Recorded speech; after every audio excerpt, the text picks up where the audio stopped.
She thought changing her name would be enough. She thought 3 months of silence, a fake ID, and a dying diner in Brooklyn would keep her invisible. She thought wrong, because the most dangerous man in New York doesn't forget what belongs to him. And when Roman DeLuca walks through that door, every lie she's built shatters with one look. He's not here for apologies. He's here for answers. And when his eyes drop to the curve she's been hiding under baggy uniforms, the truth detonates between them like a bomb. She's carrying his child, and he's never letting her disappear again. If you want to see how far love can survive when wrapped in lies and power, stay until the end. Hit that like button and drop a comment telling me what city you're watching from. I love seeing how far these stories travel. The fluorescent lights in Sal's diner buzzed like trapped insects, casting a sickly yellow glow over cracked vinyl booths and linoleum that had seen better decades. It was the kind of place where nobody asked questions, where the coffee was always burnt, and where a woman could disappear into the rhythm of refills and small talk without anyone caring who she used to be. Elena Morrison, though that wasn't the name on her name tag, moved through the breakfast rush with the practiced efficiency of someone who had learned to make herself small. The blue uniform hung loose on her frame, deliberately shapeless, hiding the secret that had become both her burden and her reason to keep breathing.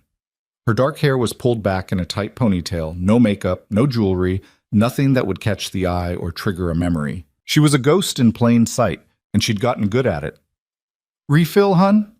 She kept her voice light, her smile automatic, as she topped off the cup of a regular who never looked up from his racing form. 3 months of this.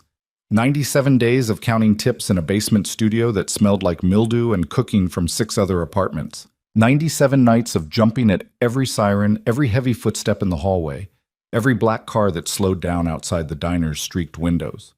The door chimed. Elena didn't look up immediately. She'd trained herself not to react to every customer, not to let paranoia turn her into a target. She finished the pour, grabbed 2 plates of eggs and hash browns from the kitchen window, and wound her way between tables with the muscle memory of routine. But something felt different. The diner had gone quieter. Not silent, the clatter of forks and low conversation continued, but there was a shift in the air, like the moment before lightning strikes, the kind of atmospheric change that raised hackles and made prey animals freeze. She set the plates down at table 4, turned toward the register, and saw him. Roman DeLuca stood just inside the entrance, and the world narrowed to the space between them. He looked exactly as she remembered, and nothing like the man she'd convinced herself she could escape. The tailored charcoal suit probably cost more than she'd made in the past 3 months combined. His dark hair was perfectly cut, showing the first whispers of silver at the temples that only made him more devastating. He was tall, broad-shouldered, and carried himself with the kind of casual authority that made everyone else in the room instinctively defer. But it was his eyes that stopped her heart. Dark, intelligent, and currently locked on her with the focused intensity of a predator that had finally cornered its prey. The coffee pot slipped in Elena's grip. She caught it before it shattered, but not before hot liquid sloshed over her hand. She barely felt the burn. Run. Every survival instinct screamed at her to move, to bolt for the back exit, to disappear into the Brooklyn morning and keep running until she hit the ocean. But her legs wouldn't obey. She stood frozen, watching as Roman moved toward her with the unhurried confidence of a man who knew his quarry had nowhere to go. "Table for 1?" Sal called from behind the register, oblivious to the bomb that had just walked into his establishment. Roman didn't acknowledge him. He walked straight to Elena, stopping close enough that she could smell his cologne, something expensive and subtle that triggered a cascade of memories she'd spent 3 months trying to bury. Close enough that she had to tilt her head back to meet his eyes. "Hello, Claire." His voice was deep, controlled, with just enough edge to let her know he'd caught the discrepancy between her real name and the plastic tag pinned to her uniform. "Or should I call you Sarah? Jennifer? How many names have you tried on since you disappeared?" Her mouth went dry. "I don't."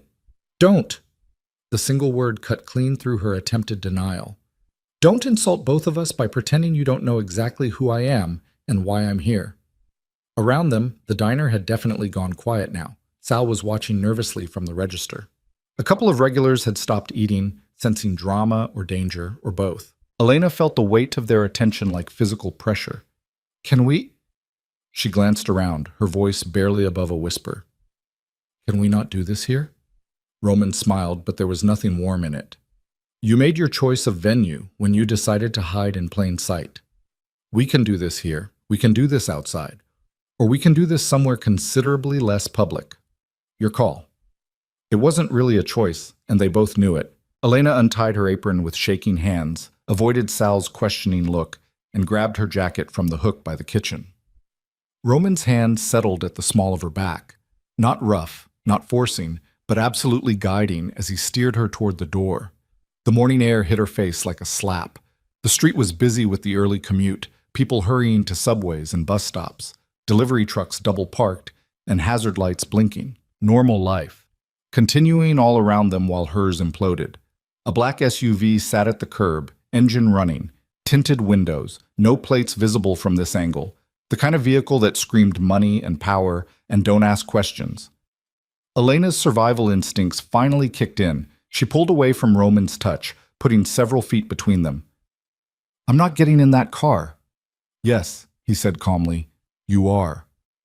You can't just... She heard the rising panic in her own voice and forced it down. You can't kidnap me off the street in broad daylight. Roman's expression didn't change. Watch me. He took a step toward her. Elena took two back, her spine hitting the diner's brick wall.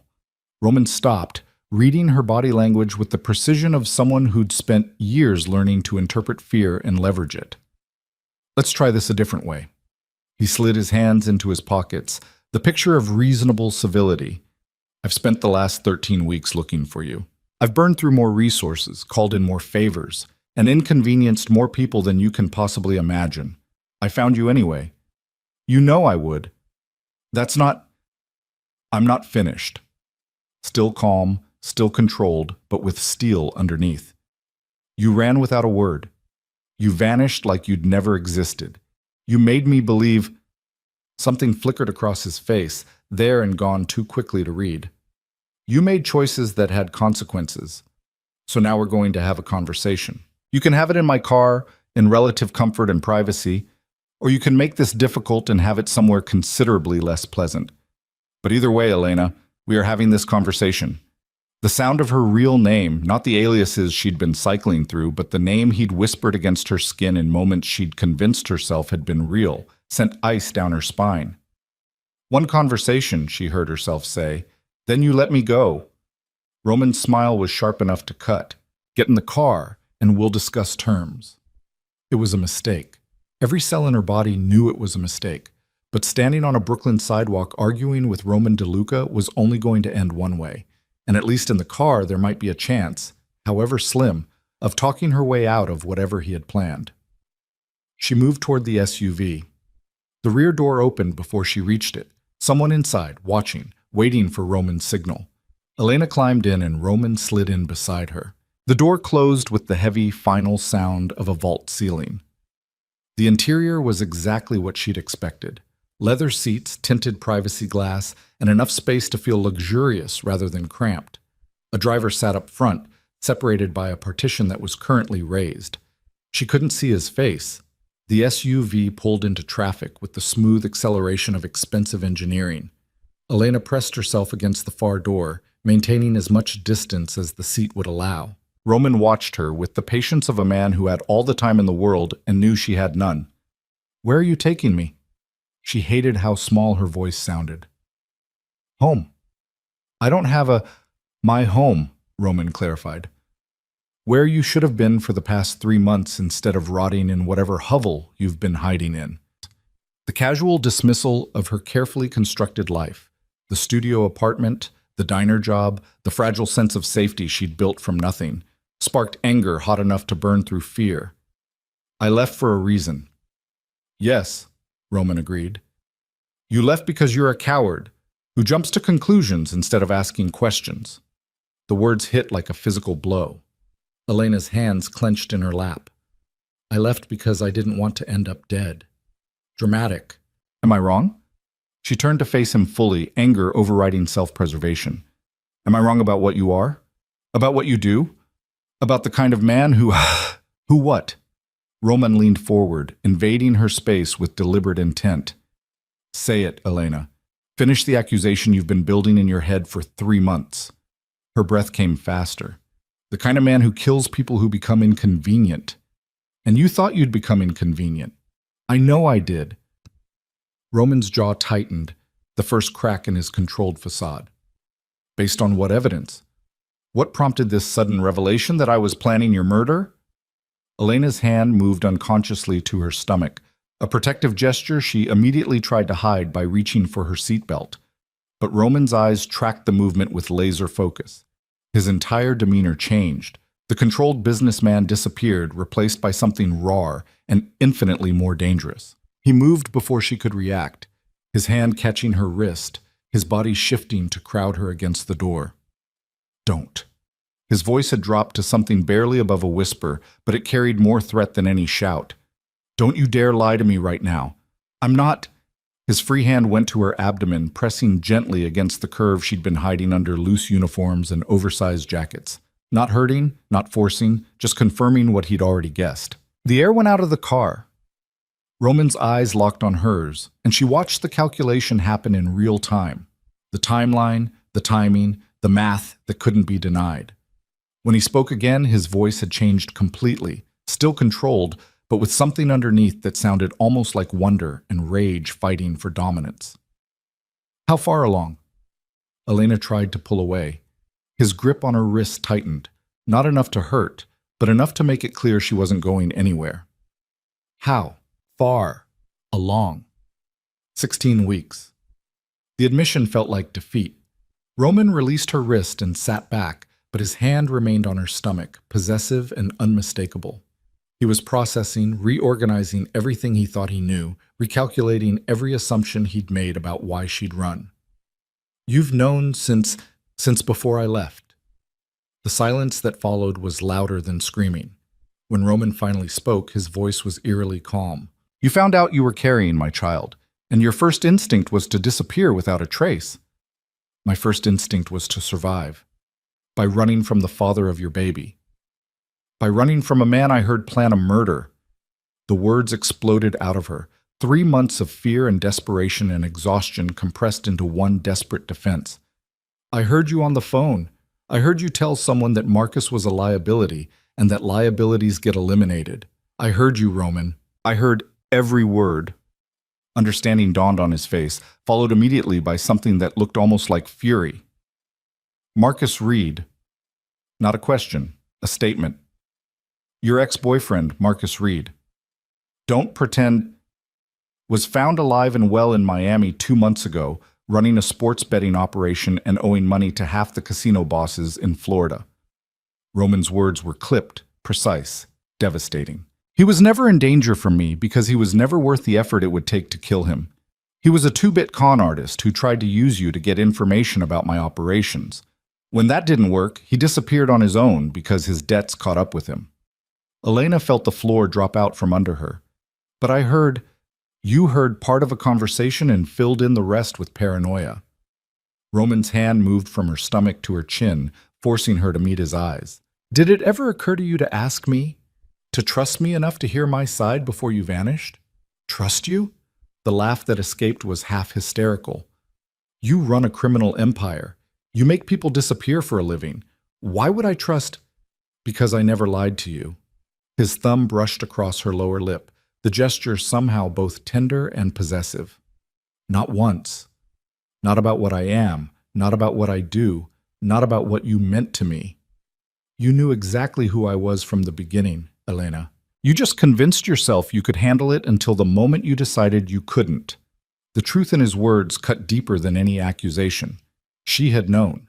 From the first night she'd met him at a gallery opening where she'd been working coat check, she'd known Roman DeLuca wasn't a normal businessman. She'd known when he'd started showing up wherever she worked, always polite, always interested, always looking at her like she was the only person in the room who mattered. She'd known when she'd finally said yes to dinner, to drinks, to coming back to his penthouse, where the skyline spread out like a kingdom he owned. She'd known, and she'd fallen anyway. I was scared, she whispered. You should have been scared of running. Roman's voice softened slightly, but the steel underneath remained. Do you have any idea what these past 3 months have been like? What I thought happened to you? You thought I was dead. I thought someone had taken you to get to me. I thought I was going to find your body." His hand moved to the back of her neck, fingers tangling in her ponytail. "I tore this city apart looking for you. I called in every favor, threatened every contact, followed every lead that went nowhere. And all the while you were hiding in a diner in Brooklyn, carrying my child and thinking I was the monster." The raw pain in his voice did something to her carefully constructed defenses. This wasn't the cold, calculated crime boss she'd convinced herself she was fleeing. This was a man who'd spent 3 months in hell, and she'd put him there. "I'm sorry." The words felt inadequate. "Sorry doesn't fix this." Roman released her, sitting back and straightening his suit with the sharp, controlled movements of someone reassembling their armor. "But we're going to." "What does that mean?" "It means you're coming home. It means you're going to be monitored by actual doctors instead of whatever back alley clinic you've been using. It means you're going to eat properly, rest properly, and stop living like a fugitive. You can't just, 'I can' and 'I am.'" He met her eyes with absolute certainty. "That baby you're carrying is mine, which makes you mine, and I protect what's mine." The possessiveness in his tone should have terrified her. Instead, it triggered something else, a flare of defiance that had been buried under months of fear and survival mode. "I'm not your property." "No," Roman agreed. "You're the mother of my child, which is considerably more important." The SUV slowed, and Elena realized they were pulling into an underground garage. Not just any garage. She recognized the building. Roman's penthouse took up the top 3 floors of one of Manhattan's most exclusive addresses. She'd spent enough nights there to know every corner, every view, every room where She forced the memories away. "What if I refuse?" Roman's smile was cold. "Then you make this harder on yourself than it needs to be." "I'm trying to be reasonable, Elena. I'm trying to give you choices. But understand this, you are not leaving. Not today, not tomorrow, not until we've had every conversation we should have had 3 months ago. So you can cooperate or you can fight, but either way, the outcome is the same." The car stopped. The driver's door opened, closed. Footsteps approached. Roman's expression softened fractionally. "I'm not the villain you've made me out to be, but I'm also not going to apologize for doing whatever it takes to keep you and my child safe, even if that means protecting you from your own fear." The door opened. Roman stepped out, then turned and offered his hand. Elena stared at it, at the choice that wasn't really a choice, at the hand that had touched her with tenderness and threat in equal measure, at the future she'd been running from finally catching up. She took his hand. The penthouse elevator required a key card and a code. Roman's thumb moved over the panel with practiced ease, and the doors closed them into a space that felt more like a luxury hotel than a simple elevator. Mirrors, soft lighting, the subtle hum of expensive machinery carrying them upward. Elena watched their reflection. Roman, composed and powerful in his tailored suit. Herself, rumpled and exhausted in a discount store jacket and cheap sneakers, looking exactly like what she was, someone who'd been surviving instead of living. "When was the last time you had a decent meal?" Roman asked quietly. "I eat." "When was the last time you had something other than diner food and whatever you could afford on a waitress salary?" Elena didn't answer. The elevator opened directly into the penthouse. The space hit her like a wave of memory, floor-to-ceiling windows overlooking Central Park, modern furniture in shades of gray and cream, art that cost more than most people made in a year. Everything exactly as she remembered, and somehow completely foreign now that she was here as a prisoner instead of a guest. A woman appeared from one of the side hallways, late 50s, professionally dressed, with the efficient demeanor of someone used to managing complex households. She took one look at Elena, and her expression shifted to something Elena couldn't quite read. "Mrs. Chen," Roman said, "this is Elena. She'll be staying with us. Please have the guest suite prepared, the one with the eastern exposure." Mrs. Chen's eyes flickered to Elena's stomach with the quick assessment of someone who'd seen everything and was surprised by nothing. "Of course. Would the young lady like something to eat? Some tea?" "Both," Roman answered before Elena could. "And call Dr. Morrison. Tell him I need him here within the hour." "I don't need a doctor," Elena protested. Roman ignored her, nodding to Mrs. Chen, who disappeared back down the hallway. He turned to Elena, and for the first time since he'd walked into the diner, something almost gentle crossed his features. When's the last time you saw a doctor? A real one, not some clinic that takes cash and doesn't ask questions. Elena's silence was answer enough. Roman's jaw tightened. 16 weeks, 4 months without proper prenatal care because you were too scared to risk leaving a paper trail. I was trying to survive. Hey, you were trying to disappear, and you nearly succeeded. He moved closer, and this time Elena didn't back away. But survival without care for you or the baby isn't survival. It's slow-motion disaster. So what's this? Elena gestured at the penthouse, at the implicit cage it represented. This is better? This is me making sure you both live through the next 6 months. Roman's hand rose to cup her face, thumb brushing her cheekbone with unexpected tenderness. This is me doing what I should have done before you felt scared enough to run. Making sure you understand that you are protected, not threatened, valued, not expendable. By holding me hostage? By keeping you alive. His eyes held hers. You think you were safe out there? You think whoever convinced you I was going to kill Marcus wouldn't eventually figure out where you were? You think hiding in a diner and living in whatever basement you've been rotting in was a sustainable plan? Elena felt tears prick her eyes and forced them back. I didn't know what else to do. You ask questions. You trust the person who never gave you reason not to. You don't run. Roman's other hand settled on her waist, steadying her. But you did run, so now we're here. And we're going to fix this. How? By starting over. By having the conversations we should have had. By me proving that I'm not the threat you think I am, and by you proving that you're ready to stop being a victim of your own paranoia. Before Elena could respond, Mrs. Chen returned with a tray. Tea, sandwiches cut into precise triangles, fruit that looked too perfect to be from a normal grocery store. She set it on the coffee table and disappeared again with the same quiet efficiency. Eat, Roman instructed. I'm not hungry. Eat anyway. Not a request. Elena moved to the couch and sat, more because her legs were shaking than because she was following orders. Roman settled into the chair across from her, watching as she reluctantly picked up a sandwich. The first bite reminded her how long it had been since she'd had food that wasn't reheated or coming out of a plastic wrapper. She tried to eat slowly, to maintain some dignity, but hunger won out. Roman watched in silence until she'd finished 2 sandwiches and most of the fruit. When she finally sat back, feeling simultaneously better and vulnerable for showing weakness, he spoke. Tell me about the baby. What do you want to know? Everything. When you found out, how you've been managing, what the... He paused, something crossing his face. What the pregnancy has been like. Elena's hand moved to her stomach again, that unconscious protective gesture. I found out 6 days before I left. I'd been feeling off for a couple weeks, so I finally bought a test. 3 of them, actually. All positive. And your first thought was to run. My first thought was panic. She met his eyes. I was in a relationship with a man I knew was dangerous. I just overheard what I thought was a murder plot, and I was pregnant. What was I supposed to think? You were supposed to trust me enough to ask. I was scared. Of me. Of the situation. Of what it meant. Of what would happen if... She broke off, the tears she'd been fighting finally spilling over. I didn't know what to do.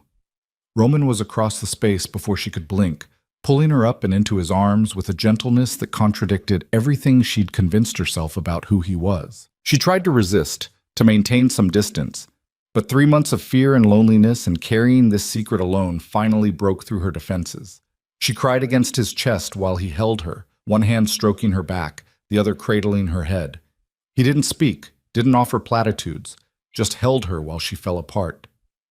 When the tears finally subsided, Elena pulled back, embarrassed and exhausted. Roman produced a handkerchief from his pocket, actual cloth, monogrammed, the kind of detail that spoke to old money and older manners. I'm sorry, she managed. Don't be. He guided her back to the couch, this time sitting beside her. You've been carrying this alone for too long. The doorbell chimed, a soft, expensive sound. Mrs. Chen appeared to answer it, and moments later a man in his 60s entered, carrying the kind of leather medical bag that belonged in period dramas. Doctor. Morrison, Roman said. Thank you for coming. The doctor's eyes went immediately to Elena, professional assessment evident. Ms. Elena, she supplied. Elena is 16 weeks pregnant, Roman continued. She hasn't had consistent prenatal care. I need a full examination, blood work, anything necessary to ensure both she and the baby are healthy. Dr. Morrison nodded, his expression neutral but kind. Of course, if you'd like to show me where I can examine her. Roman stood, offering Elena his hand. She took it, let him pull her up, and followed him down the hallway to a bedroom she remembered. The guest suite with eastern exposure. The room she'd stayed in the first few times she'd spent the night, before she'd started sleeping in Roman's bed. The room was exactly as she remembered. King bed with white linens, sitting area by the windows, attached bathroom in marble and chrome. Neutral, expensive, and somehow impersonal, despite its luxury. I'll be right outside, Roman said, surprising her. You're not staying? Something flickered in his eyes. I thought you'd prefer privacy. Elena realized she didn't want to be alone with a strange doctor, even one Roman clearly trusted. You can stay. The examination was thorough and professional. Dr. Morrison asked questions about her symptoms, her diet, her stress levels. He performed an ultrasound with portable equipment that looked like it cost more than Elena had made in the past year. And through it all, Roman stood by the window, watching without interfering. Everything looks good, Dr. Morrison finally announced. The baby is measuring right on schedule. Heart rate is strong. You're definitely dehydrated and underweight, but nothing we can't address with proper nutrition and prenatal vitamins. He wrote out prescriptions, gave Elena a list of foods to focus on, and scheduled a follow-up for 2 weeks out. When he left, Elena sat on the edge of the bed, staring at the ultrasound image he'd left behind. A baby. Her baby. Their baby. Real in a way it hadn't been when she'd been running. Roman sat beside her, close enough that their shoulders touched. Boy or girl? Too early to tell. Do you want to know? When it's time? Elena looked at him, really looked at him for the first time since the diner. She saw the exhaustion he hid well, the tension in his shoulders, the way he held himself like a man who'd been braced for disaster and had just barely avoided it. Roman, she said quietly, why are you doing this? Because it's mine. That's not because you're mine, he corrected, his hand covering hers on the ultrasound image. Because 3 months ago, I woke up to find you gone and spent the worst 97 days of my life thinking I'd lost you because I don't lose what belongs to me. I'm not property. No, he agreed. You're considerably more dangerous than that. You're the woman I... He stopped, the words catching on something he apparently wasn't ready to say. You're carrying my child. That makes you untouchable, protected. Mine to care for, not mine to control. It doesn't feel like there's a difference. There will be. Roman stood, putting distance between them. But first, you're going to rest. You're going to eat properly. You're going to let Dr. Morrison monitor you and the baby, and we're going to have a lot of conversations about exactly what you thought you heard and why you believe the worst of me. And if I want to leave? His smile was sharp. Then we'll have a different conversation about why that's not an option. But I'm hoping it won't come to that. He left her there, closing the door behind him with a soft click that sounded too much like a lock engaging. Elena sat in the expensive silence, her hand on her stomach, and wondered if she'd just traded one kind of prison for another. Outside the window, Manhattan glittered with 1,000 lights, beautiful and unreachable and impossible to escape. Elena woke to sunlight streaming through unfamiliar windows and the disorienting sensation of Egyptian cotton sheets against her skin. For 3 blissful seconds, she forgot where she was. Then memory crashed back. The diner, Roman, the penthouse, the doctor, the ultrasound image that proved her secret was no longer hers alone. She sat up too quickly, and nausea rolled through her in waves. Morning sickness had been her constant companion for weeks, but she'd learned to manage it with crackers and ginger tea and sheer force of will. Now, in this too soft bed, in this too beautiful room, her body decided to rebel. She barely made it to the bathroom before her stomach emptied itself. She knelt on a marble tile that probably cost more per square foot than her monthly rent had been, and let her body purge everything she'd eaten the night before. When the heaving finally stopped, she rested her forehead against the cool porcelain and tried to remember how to breathe. A knock on the bedroom door made her freeze. Elena, Roman's voice muffled by wood but unmistakable. She didn't answer, couldn't answer. Her throat burned and humiliation warred with lingering nausea for dominance. The knock came again, more insistent. "I'm coming in." "Don't." But the door was already opening, and then Roman was there, filling the doorway in tailored slacks and a white dress shirt with the sleeves rolled to his elbows. He took in the scene, her on the bathroom floor, the evidence in the toilet, her shaking hands, and something shifted in his expression. He moved to the sink without a word, dampened a washcloth with cool water, and knelt beside her. The cloth touched her forehead, her neck, her wrists, and the relief was so immediate she nearly cried. "How long has it been this bad?" he asked quietly. "It's not. Don't lie to me about this." He helped her sit back against the tub, his hands gentle but firm. "How long, Elena?"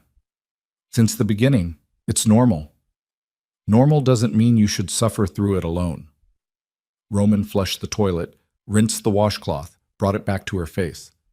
"Dr. Morrison can prescribe something. I don't want drugs in my system."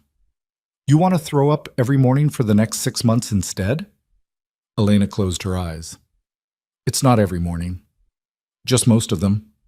Not a question. Roman studied her face with an intensity that made her want to hide. "You've been doing this alone in some basement apartment, haven't you? No one to hold your hair back, no one to check on you, just you and the bathroom floor." The image he painted was too accurate. Elena had spent more mornings than she could count exactly like this.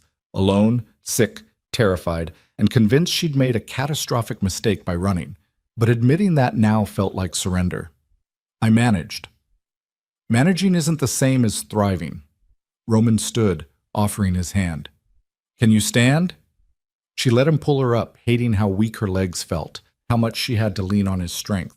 He guided her to the sink, where a new toothbrush sat in its packaging beside expensive toiletries that hadn't been there the night before.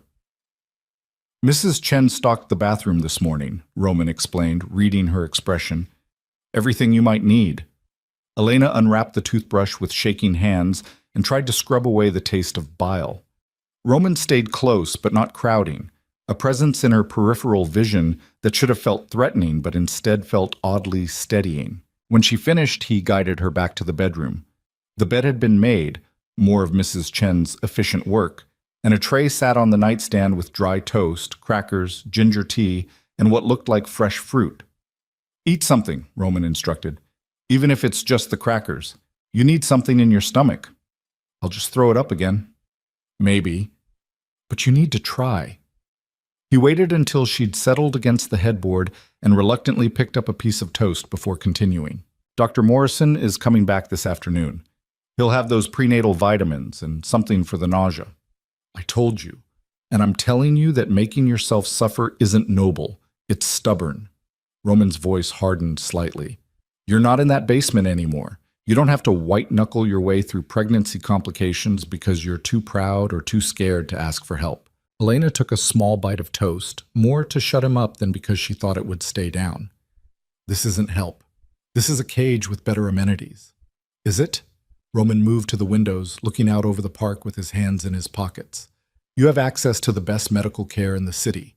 You have food that isn't diner leftovers or whatever expired items you could afford. You have a bed that doesn't come with cockroaches and a bathroom that has hot water 24 hours a day instead of whenever the super feels like fixing the boiler." The accuracy of his assessment told Elena exactly how thoroughly he'd investigated her living situation.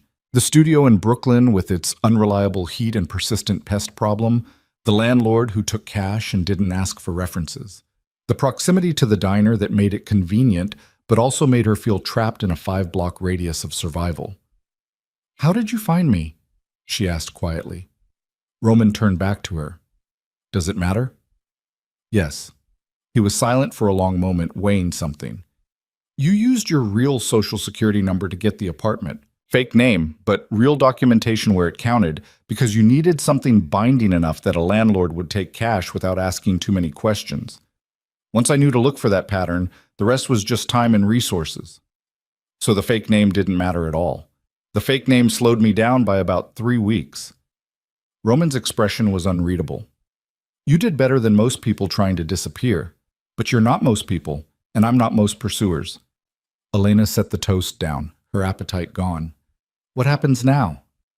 Now you rest, you eat, you let the doctor examine you properly. And tonight, we talk. About what? About everything you think you know and everything you got wrong. Roman moved toward the door. Mrs. Chen will check on you in an hour. If you need anything before then, there's an intercom panel by the bed. Press the red button. And if I want to leave? He paused with his hand on the door frame. Then you'll discover that the elevator requires a code you don't have, the stairwell doors are locked from this side, and my security team has very clear instructions about you not leaving this building. The bluntness should have terrified her. Instead, it just confirmed what she'd already known. She wasn't a guest. She was a prisoner, however well treated. So I'm trapped. You're protected. Roman's eyes met hers. There's a difference, even if you can't see it yet. He left before she could respond, closing the door with that same soft, final click. Elena sat in the expensive silence, her hand moving to her stomach in that unconscious gesture that had become habit. The baby, their baby, moved slightly, a flutter that still felt more like imagination than reality. 16 weeks. 4 months. Halfway to a future she hadn't planned and couldn't control. She picked up the ultrasound image from the nightstand, studying the grainy black and white that supposedly showed a tiny human forming inside her. It looked like abstract art more than a baby, but Dr. Morrison had pointed out the head, the limbs, the rapid heartbeat that proved life. Her baby. Roman's baby. A child who would be born into a world of wealth and danger, protection and control, luxury and violence. Elena set the image down and forced herself to eat another piece of toast. It stayed down this time, a small victory in a war she was losing on all fronts. The morning crawled past. Mrs. Chen appeared with more food, checking Elena's color and asking gentle questions about how she felt. A young woman in medical scrubs came to draw blood, efficient and professional, and clearly used to working for Roman's household. Elena submitted to all of it with the numb compliance of someone who'd learned that resistance only delayed the inevitable. By afternoon, she felt restless enough to explore. The bedroom door wasn't locked. Roman's control apparently didn't extend to making her feel literally imprisoned within the suite. She ventured into the hallway, reacquainting herself with the penthouse's layout. The living room, where Roman had brought her last night. The formal dining room she'd only seen used once, for a dinner party where she'd been introduced to men whose faces she'd later seen in news articles about organized crime investigations. The kitchen, where Mrs. Chen ruled with quiet efficiency, currently preparing something that smelled like heaven and made Elena's stomach growl despite the nausea. And Roman's office, door half open, the man himself visible through the gap. Elena should have walked past. Should have returned to her designated space and waited for the evening confrontation he'd promised. But curiosity and defiance and sheer boredom drove her to stop in the doorway. Roman sat behind a massive desk, phone pressed to his ear, speaking in rapid Italian to someone on the other end. His free hand moved over documents spread across the desk surface. Contracts, from what Elena could see, dense with legal language and signatures. The conversation sounded tense. Roman's tone clipped and authoritative in a way that reminded her exactly who and what he was. He looked up, saw her, and held up one finger in a wait gesture. Elena leaned against the doorframe, watching as he concluded the call with what sounded like a very final instruction. "You're supposed to be resting," he said, setting the phone down. "I got bored. Bored enough to wander into my office uninvited?" The door was open. Elena stepped inside, her eyes scanning the room. Floor-to-ceiling bookshelves, leather furniture, windows that offered a different view of the city. Art on the walls that she recognized from gallery visits where Roman had asked her opinion like it mattered. "Do you ever actually read these books, or are they just for show?" "I read." Roman leaned back in his chair, watching her explore with that predatory patience she remembered too well. First editions, mostly. Some of them are investments. Some I actually enjoy. Elena pulled a volume from the shelf. Dante's Inferno in the original Italian, leather-bound, and probably worth more than she'd made in 6 months. "Did you read this one?" "Multiple times. Roman's expression shifted to something almost amused. My grandfather insisted I know the classics. He said a man who runs an empire should understand the architecture of hell. How philosophical. Elena replaced the book carefully. Was he also a... She stopped, unsure how to finish the question. Criminal? Roman supplied. Yes, unapologetically. He built what I inherited, and he taught me that power without culture is just thuggery with money. And murder without poetry is just murder? Something like that. Roman stood, moving around the desk to close some of the distance between them. You're trying to provoke me. I'm trying to understand you. Elena met his eyes. 3 months ago, I thought I knew who you were. Then I heard that phone call and realized I didn't know anything. You knew enough to end up in my bed for 6 months. The bluntness made her flinch. I knew the version of you that wanted me to know him. The man who took me to galleries and made me laugh and never raised his voice. I didn't know the man who... She gestured at the office, the symbols of power and control. This man. They're the same person, Elena. Roman stopped just outside her personal space, close enough to touch but not touching. I never lied about what I am. I run legitimate businesses and illegitimate ones. I make decisions that sometimes involve violence.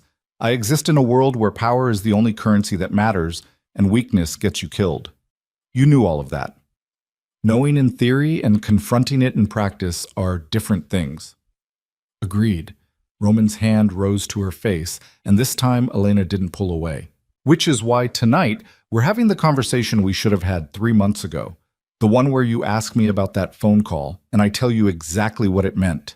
The one where you decide if you can live with the truth, or if you're going to spend the rest of this pregnancy trying to convince yourself I'm the monster you want me to be. Before Elena could respond, his phone buzzed. Roman glanced at it, and something in his expression hardened. What? Elena asked. We have a visitor. He looked up at her. Someone I need you to meet. I'm not exactly dressed for company. Elena gestured at her borrowed clothes. Yoga pants and a soft sweater that Mrs. Chen had provided that morning. You're fine. Roman's hand moved to the small of her back, guiding her toward the door. This won't take long. They moved through the penthouse to the formal living room. A man stood by the windows, early 40s, expensive suit, dark hair graying at the temples. He turned as they entered, and Elena saw intelligence in his eyes, along with something that looked like assessment. Vincent, Roman said by way of greeting. Elena, this is Vincent Castellano. He handles my legal operations. Vincent extended his hand. Elena shook it, noting the firm grip and the way his eyes tracked to her stomach with the same quick calculation Dr. Morrison had shown. Ms. Elena, Vincent said smoothly. It's a pleasure to finally meet you. Finally? Elena glanced at Roman. I mentioned you were back, Roman said. Vincent has some documents that require your attention. Elena's defenses snapped to full alert. What kind of documents? Vincent produced a folder from his briefcase, setting it on the coffee table. Nothing sinister, I assure you. Just some paperwork regarding medical care, legal protection, and financial security. I'm not signing anything I haven't read. I wouldn't expect you to. Vincent's smile was professionally pleasant. Take all the time you need. Roman wanted you to understand that you and the baby are protected in every legal sense. Medical decisions, inheritance, custody arrangements, everything documented and ironclad. Elena looked at Roman. You're having lawyers draw up custody papers before the baby is even born? I'm making sure that if something happens to me, you and the child are taken care of. Roman's tone was matter-of-fact. It's not about control. It's about security. Everything with you is about control. Everything with me is about protecting what matters. Roman nodded to Vincent. Leave the documents. Elena will review them when she's ready. Vincent set the folder down and made his exit with the smooth efficiency of someone used to dismissing himself from tense situations. When he was gone, Elena picked up the folder, flipping through pages dense with legal terminology. Custody arrangements in case of Roman's death or incapacitation, medical power of attorney, trust funds, life insurance, pages and pages of what-ifs and protections and money she couldn't even conceptualize. This is insane, she breathed. This is necessary. Roman took the folder from her hand, setting it aside. I live in a dangerous world, Elena. I have enemies who would use you or the baby to get to me. This documentation ensures that even if the worst happens, you're both protected. Protected or owned? There's a difference. Is there? Elena's voice rose. Because from where I'm standing, this looks a lot like you're building a legal fortress around me and the baby, making sure I can't leave even if I want to. You can leave. Roman's voice was dangerously calm. The moment that baby is born healthy and safe, you can walk out of here and never look back. But you won't take my child into a life of instability and fear because you're too stubborn to accept help. So I can leave, but only if I abandon my baby? You can leave, but the baby stays protected. Whether that's with you or without you is your choice. Roman's eyes were hard. I'm not the villain here, Elena. I'm the man trying to make sure my child doesn't grow up the way I did, with a target on their back and no one powerful enough to keep them safe. The revelation landed like a physical blow. Elena had never heard Roman talk about his childhood, about what had made him into the man who controlled an empire with calculated violence and iron will. What happened to you? She asked quietly. Roman's jaw tightened. That's a conversation for tonight. Right now you need to eat lunch, and I need to handle some business. But understand this. Everything I'm doing is to prevent history from repeating itself. He left her standing there with a folder full of legal protections that felt more like shackles and questions she wasn't sure she wanted answered. Lunch appeared courtesy of Mrs. Chen, soup and bread and more ginger tea. Elena ate mechanically, her mind turning over everything that had happened since Roman had walked into the diner. Less than 24 hours, and her entire world had shifted from survival mode to something she couldn't quite name. Not imprisonment, not exactly, but not freedom either. Dr. Morrison returned in the afternoon with a pharmacy bag full of vitamins and anti-nausea medication. He performed another examination, asked more questions, and gave Elena information about what to expect in the coming weeks. All very professional, all very thorough, all very much proof that Roman was serious about her health being monitored. You're doing well, considering, Dr. Morrison said as he packed up his equipment, but you need to gain weight. The baby is fine now, but you can't continue at your current nutritional deficit. I'm eating. You're eating enough to survive. You need to eat enough to thrive. He glanced toward the door where Roman had been standing during the examination. I've given Mr. DeLuca some dietary recommendations. Between him and Mrs. Chen, I expect you'll be properly fed. It should have been reassuring. Instead, it felt like one more area of her life being managed by other people. When the doctor left, Elena found herself alone in the suite again. Evening was falling outside the windows, Manhattan transforming into a galaxy of lights. She should have felt trapped. Instead, she felt strangely suspended, caught between the life she'd been living and the future being built around her without her input. A knock on the door broke her reverie. Roman stood in the hallway, changed into dark jeans and a black sweater that made him look simultaneously more casual and more dangerous. Dinner's ready, he said. And after that, we talk. This isn't optional, Elena. His voice was firm but not unkind. You've had questions for 3 months. I'm giving you answers, but you have to be willing to hear them. Elena stood, smoothing her borrowed clothes in a gesture that was more nervous habit than actual attempt to look presentable. And if I don't like what I hear, then at least you'll know the truth instead of living with assumptions. Roman offered his hand. Come on. They ate in the formal dining room, a meal Mrs. Chen had clearly crafted with Elena's dietary needs in mind. Lean protein, vegetables, whole grains, everything designed to build strength without triggering nausea. Roman ate across from her, and the domesticity of it felt surreal. You're staring, Roman said without looking up from his plate. I'm trying to reconcile the man who orders hits with the man who makes sure I have ginger tea. Both are true. Roman met her eyes. I'm capable of violence when necessary and tenderness when warranted. The fact that you've only seen one side doesn't negate the other. Which side am I seeing now? Both. Roman set down his fork. I'm being gentle with you because you're carrying my child and because you're frightened. But make no mistake, if you try to run again, you'll see exactly how ruthless I can be about keeping you here. The honesty should have terrified her. Instead, it felt almost refreshing after months of living with assumptions and fear. They finished eating in silence.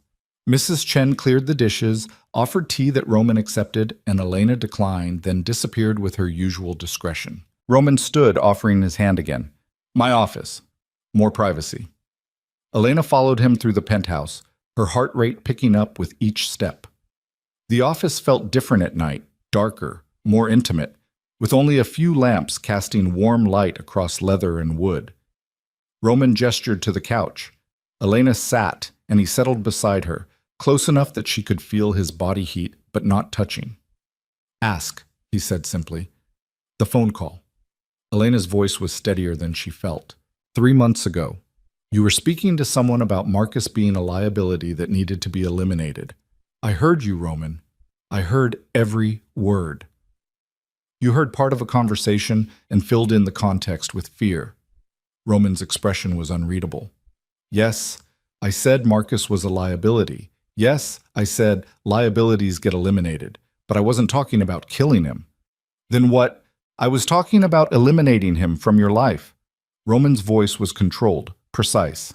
Marcus Reed was using you to get information about my operations. He was feeding you questions disguised as casual conversation, trying to piece together details he could sell to my competitors. When I realized what he was doing, I had 2 choices: kill him for industrial espionage, or scare him badly enough that he'd disappear on his own. Elena felt the room tilt. You're lying. I'm not. Roman pulled out his phone, navigating to a folder of images. These are surveillance photos from the 3 months before you left. Marcus meeting with known associates of the Brennan family. Marcus receiving cash payments. Marcus photographing documents in your apartment when you weren't home. The images were damning. Elena stared at a man she'd dated for 6 months before Roman, seeing him in contexts she'd never imagined, meeting with strangers in dark corners, accepting envelopes, rifling through her things. Why didn't you tell me? She whispered. Because I was handling it, and I didn't want you involved. Roman set the phone aside. I confronted him. I gave him a choice: disappear permanently, or I'd make sure everyone he owed money to knew exactly where to find him.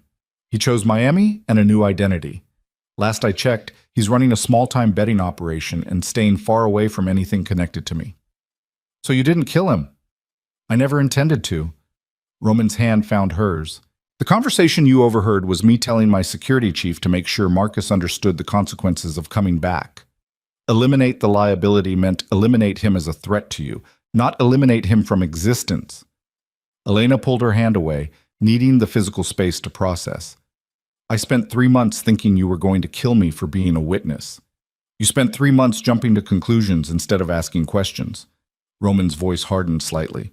I'm not saying I'm not capable of killing, Elena. I absolutely am, but I don't kill the woman He stopped, that same catch she'd heard before. I don't kill people I care about over misunderstandings. Then what do you kill people over? Betrayal.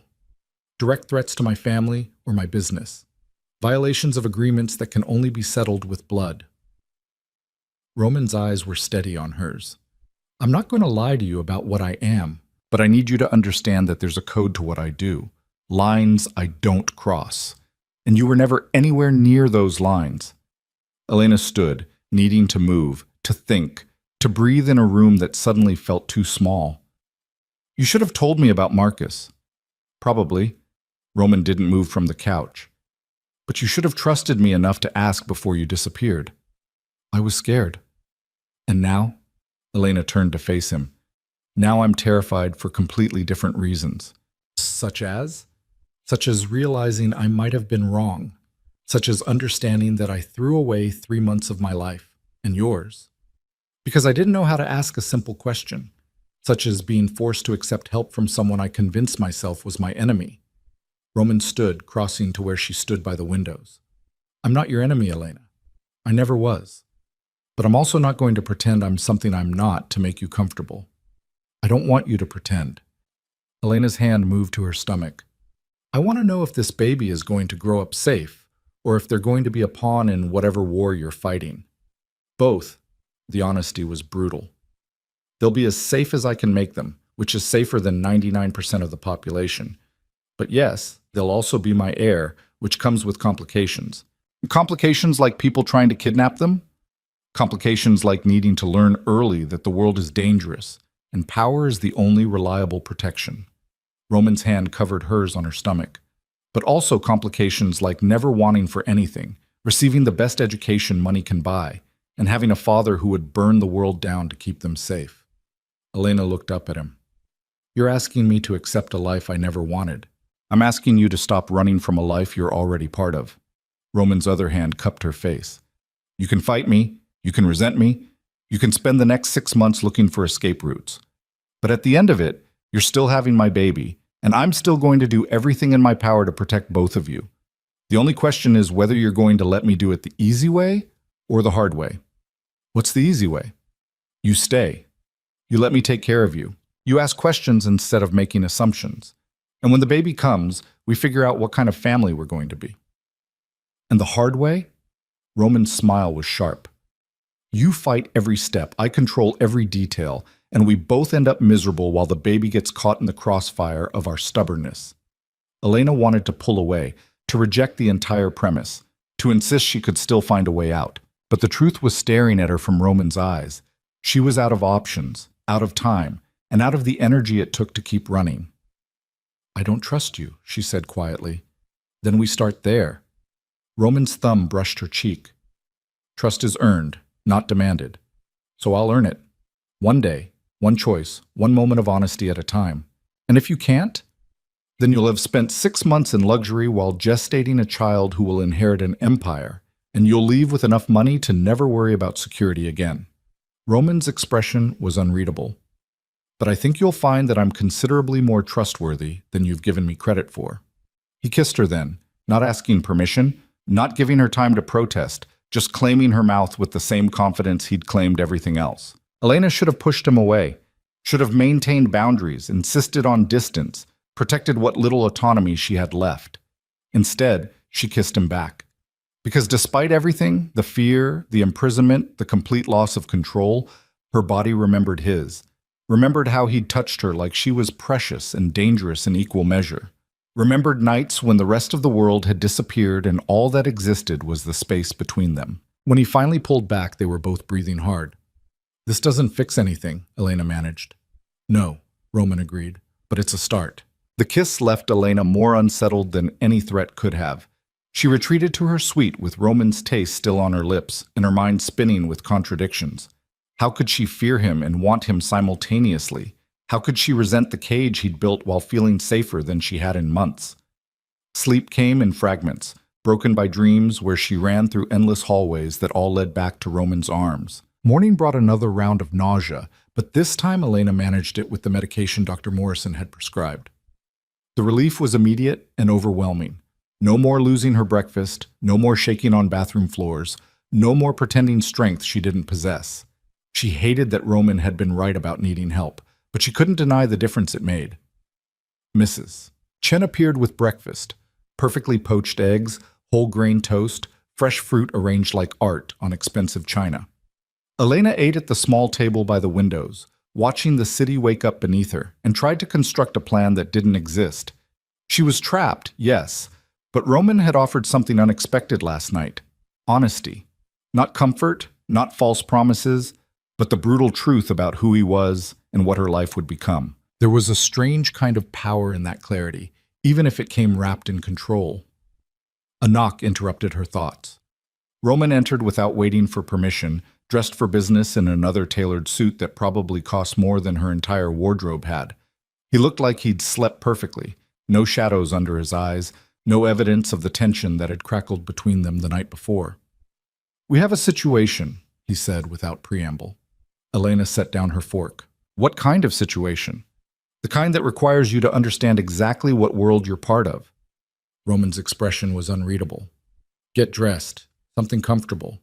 We're going to my operations center." "Your what?" "The place where I actually run my business." He checked his watch. "You have 20 minutes. He left before she could protest. Elena stared at the closed door, her mind racing. Operations Center sounded ominous, like something from a crime thriller. But Roman's tone had been matter-of-fact, like he was inviting her to a routine office visit rather than into the heart of whatever empire he controlled. She dressed in the clothes Mrs. Chen had provided, dark jeans that actually fit her changing body, a soft sweater in charcoal gray, comfortable boots. When she emerged from the suite, Roman was waiting in the hallway with two men she'd never seen before. Both were built like walls, with the kind of watchful stillness that screamed security. Elena, this is Marcus and Tony. They'll be with us today. Roman's hand settled at her back, guiding her toward the elevator. Standard protocol. For what? For keeping you alive. He said it casually, like discussing the weather. The elevator descended past the lobby to a sub-level parking garage Elena hadn't known existed.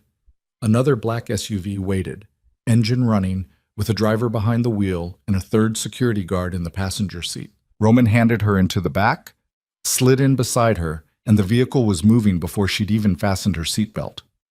Manhattan blurred past the tinted windows. Elena recognized the route vaguely, heading downtown toward the financial district. The SUV navigated traffic with the confidence of someone who knew exactly where they were going and didn't care about minor inconveniences like red lights or pedestrians. "You're scaring me," Elena said quietly. Roman glanced at her. "Good. You should understand what's at stake." "Which is what?" "Everything." He pulled out his phone, scrolled through messages with sharp efficiency. 3 months ago, while you were busy running, someone tried to rob one of my warehouses. They failed, but the attempt was sophisticated enough to suggest inside information. I've been investigating since then, pulling threads, following money. This morning, those threads led somewhere I didn't expect. Elena's stomach tightened. Where? To a setup that almost got you killed. Roman's jaw clenched. And to a person I'm going to deal with today. The SUV pulled into an underground garage beneath a building that looked abandoned from the outside. But once they descended below street level, everything changed. Security cameras, card readers, guards with visible weapons checking credentials. The vehicle passed through 2 checkpoints before stopping in front of a reinforced door. Roman exited, offering his hand to Elena. She took it because refusing felt pointless, and because part of her needed the anchor of his touch in this suddenly alien environment. They entered a corridor that could have belonged to any high-security facility. Concrete walls, fluorescent lighting, doors marked with numbers and codes she didn't understand. At the end of the corridor, double doors opened into a room that took Elena's breath away. It looked like a command center from a spy movie. Multiple screens covered one wall, showing feeds from what must have been dozens of locations. Desks with computers, people working with focused intensity, phones ringing with muted urgency. Maps covered another wall, the city broken down into territories, marked with pins and annotations that probably meant life or death to someone. A man in his 50s stood from one of the desks as they entered. Salt and pepper hair, expensive but understated suit, eyes that cataloged Elena in a single glance before returning to Roman. "She's here?" Roman asked. "Secured in room 3. Waiting exactly as long as you wanted her to wait." The man's voice carried the faint accent of someone who'd learned English as a second language decades ago. "Good." Roman turned to Elena. "This is Dmitri. He runs intelligence operations. Dmitri, this is Elena. She's to be protected at all costs and given access to anything I have access to." Dmitri's expression shifted minutely. Surprise, assessment, acceptance. "Understood." "Wait." Elena pulled her hand from Roman's. "What do you mean, access to anything you have access to?" "I mean exactly that." Roman faced her fully. "You wanted to understand my world? This is it. The command center where I coordinate legitimate and illegitimate operations. The place where decisions get made about money, territory, and occasionally who lives and dies. You're going to see all of it." "Why?" "Because you're carrying my air, which makes you a target." Roman's voice was harder now, all business. "Because you need to understand that the life I'm offering isn't just luxury penthouses and doctors on call. It's this, the machinery that keeps us safe, the violence that protects what matters, the reality you can't run from anymore." Elena felt dizzy. "I don't want to see this." "Too bad." Roman caught her chin, forcing her to meet his eyes. "You made assumptions that almost got you killed. So now you're going to see the truth. And then you're going to decide if you can live with it, or if you'd rather spend the next 6 months fighting a war you can't win." He released her and turned to Dmitri. "Bring up the surveillance from the warehouse incident, all of it. I want her to see how close she came." Dmitri moved to one of the computers. The main screen shifted, showing grainy footage of what looked like a warehouse interior. Timestamp from 3 months ago. 2 days before Elena had run. The footage showed men in masks entering through a side door, moving with military precision toward what looked like shipping containers. They were fast, efficient, clearly professionals. But they'd barely reached the containers when other men appeared. Roman security, Elena assumed, and gunfire erupted. Elena watched in horrified fascination as the scene devolved into chaos. The masked men retreated, leaving 2 of their own dead on the concrete floor. Roman's people secured the area, checked the containers, moved with the same precision but more familiarity with the terrain. "Standard robbery attempt," Dmitri said, his tone clinical. Except for one detail. The footage jumped to a different angle. One of the masked men had been captured, forced to his knees, mask removed. Elena couldn't see his face clearly, but she could see him talking, gesturing, clearly giving up information. "He confessed that they were hired to make the robbery look real," Dmitri continued. "But the actual target wasn't the warehouse contents." The screen shifted again, this time to what looked like security footage from outside the warehouse. A woman stood in the shadows across the street, watching. The camera zoomed in, and Elena's blood went cold. It was her, or someone who looked exactly like her. Same height, same build, same dark hair pulled back in a ponytail. The resemblance was uncanny. "That's not me," Elena whispered. "No," Roman agreed from behind her. "But it was meant to look like you. Someone hired a look-alike to be spotted near the warehouse during the robbery. Security footage would show what appeared to be you scouting the location. Combined with Marcus's attempts to gather information through you, it would have looked like you were the inside contact." Elena's legs went weak. Roman's hand steadied her, guiding her to a chair. "The plan was elegant," Roman continued, his voice cold with controlled fury. "Frame you as a traitor, present me with evidence that you'd been working with my enemies, and let my own people demand justice. I would have had no choice but to eliminate the threat. You would have killed me." Elena's voice was barely audible. "I would have been expected to. And if I'd hesitated, if I'd shown weakness by protecting someone who appeared to be a traitor, my own organization would have fractured." Roman crouched beside her chair, his eyes level with hers. "Someone knew that. Someone understood exactly how to manipulate the situation to force my hand." "Who?" "That's what we're going to find out." Roman stood, nodding to Dmitri.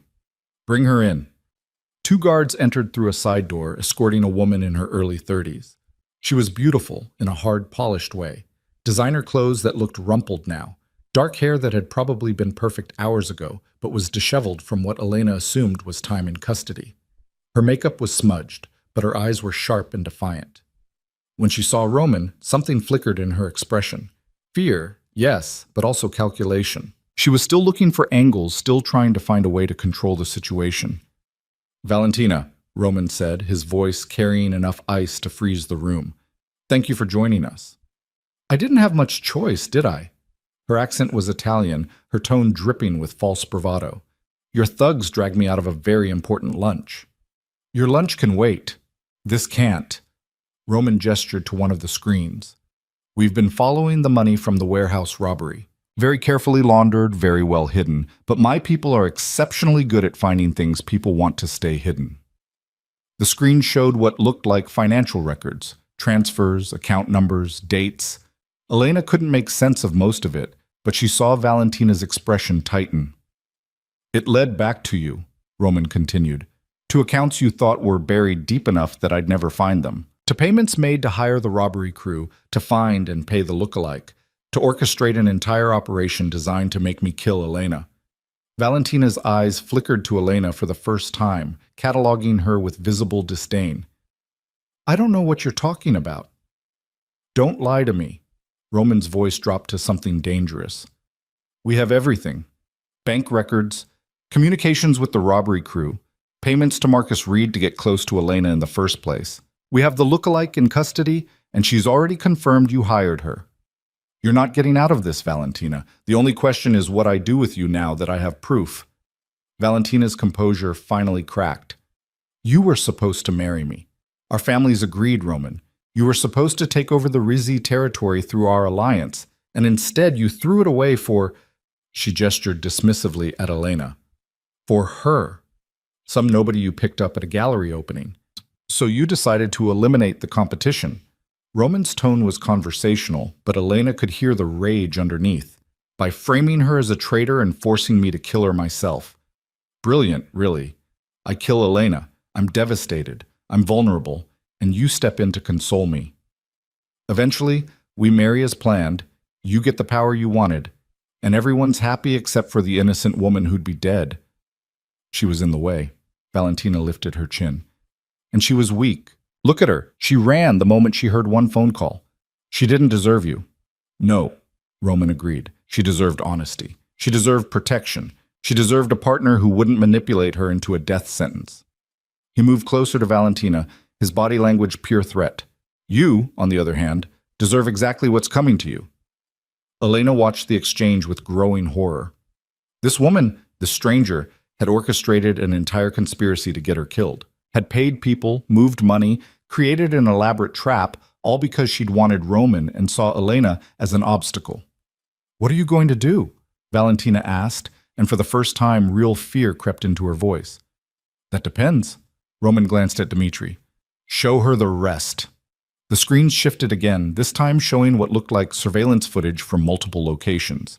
Elena saw men being arrested, money being seized, buildings being raided. A systematic dismantling of something that must have been extensive. Your network, Roman explained to Valentina. Every contact you used to set this up, every person you paid, every piece of infrastructure you built while trying to undermine me. We've been taking it apart for the past week. Your people are in custody, your money is frozen, your connections are severed. Valentina's face went white. You can't. I already have. Roman's smile was sharp enough to draw blood. Your family is cutting you off as we speak. They received a very detailed presentation about your unauthorized operations and your attempt to start a war between my organization and theirs. They're not pleased. They won't believe. They already do. I made sure of it. Roman pulled out his phone, pulled up an email, showed it to Valentina. Elena couldn't see the contents, but she saw Valentina's expression collapse. You've destroyed me, Valentina whispered. No, you destroyed yourself. Roman pocketed the phone. I'm just making sure everyone knows it. He turned to the guards. Take her to holding. I'll decide what to do with her after I've discussed it with Elena. The guards moved to escort Valentina out, but she pulled away from their grip, her eyes locked on Elena with pure venom. You think you've won? Valentina spat. You think carrying his baby makes you special? You're nothing, a temporary distraction. He'll get bored, and when he does, there will be someone else ready to take your place. Roman moved before Elena could react, stepping between them with enough force that Valentina actually flinched. Touch her, threaten her, or even look at her wrong again, and I won't bother with exile, Roman said quietly. I'll bury you so deep your own family won't find the pieces. Do you understand me? Valentina's bravado crumbled completely. She nodded once, and the guards dragged her from the room. Silence fell over the command center. The other people working at their stations had stopped to watch the confrontation, but now they returned to their tasks with practiced disinterest. This was routine for them. Threats, violence, power plays. Just another day in Roman's empire. Elena sat frozen in her chair trying to process everything she'd just witnessed. The conspiracy, the manipulation, the casual way Roman had dismantled someone's entire life in retaliation. The woman who'd wanted her dead was now powerless, destroyed, facing consequences Elena couldn't even imagine. You're in shock, Roman observed, crouching beside her chair again. That woman tried to have me killed. Yes. She manipulated Marcus into getting close to me, hired someone to impersonate me, staged a robbery that would make it look like I was a traitor. Also, Elena couldn't finish the sentence. Also, I'd execute you and eliminate the obstacle to her ambitions. Roman's hand found hers, and it almost worked. If you hadn't run when you did, if you'd stayed even a few more days, the frame would have been complete. I would have been presented with evidence that looked irrefutable, and I would have been expected to act. Would you have? Elena met his eyes. If you'd believed I was a traitor, would you have killed me? Roman's expression was unreadable. I don't know.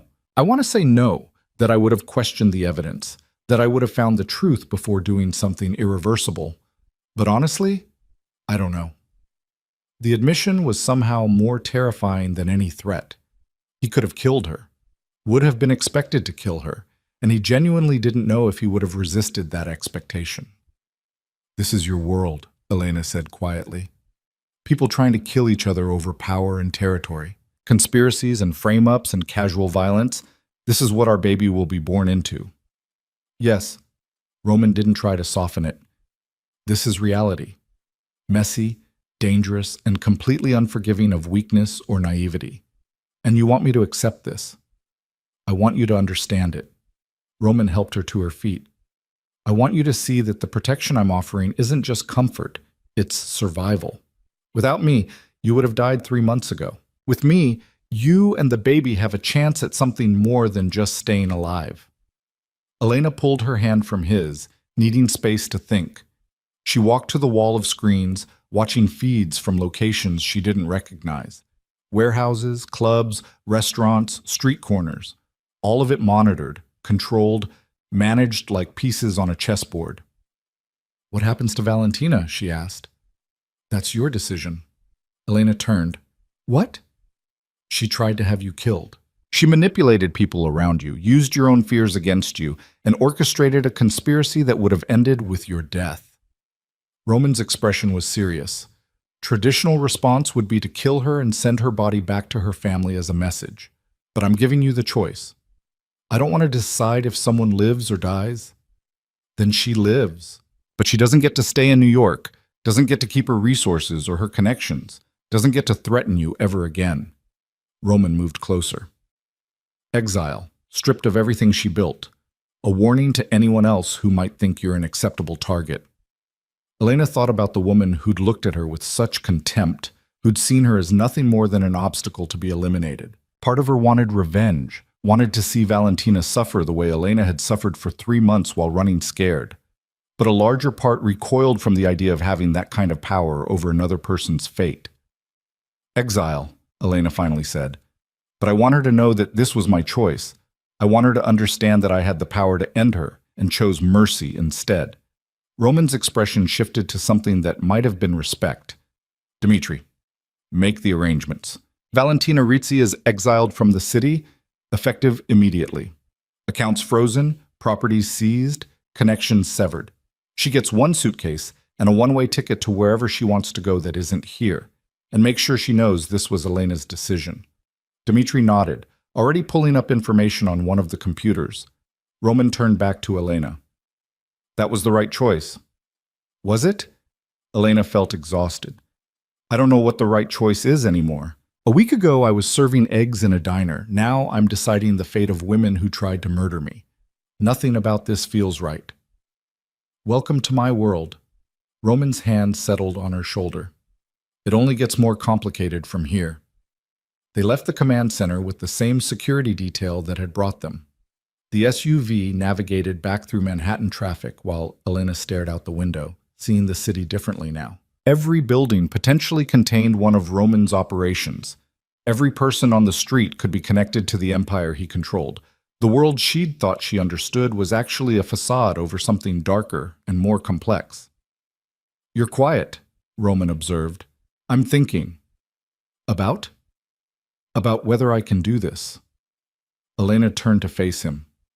"You showed me your world because you wanted me to understand what I'm part of. But what if understanding it just makes it worse?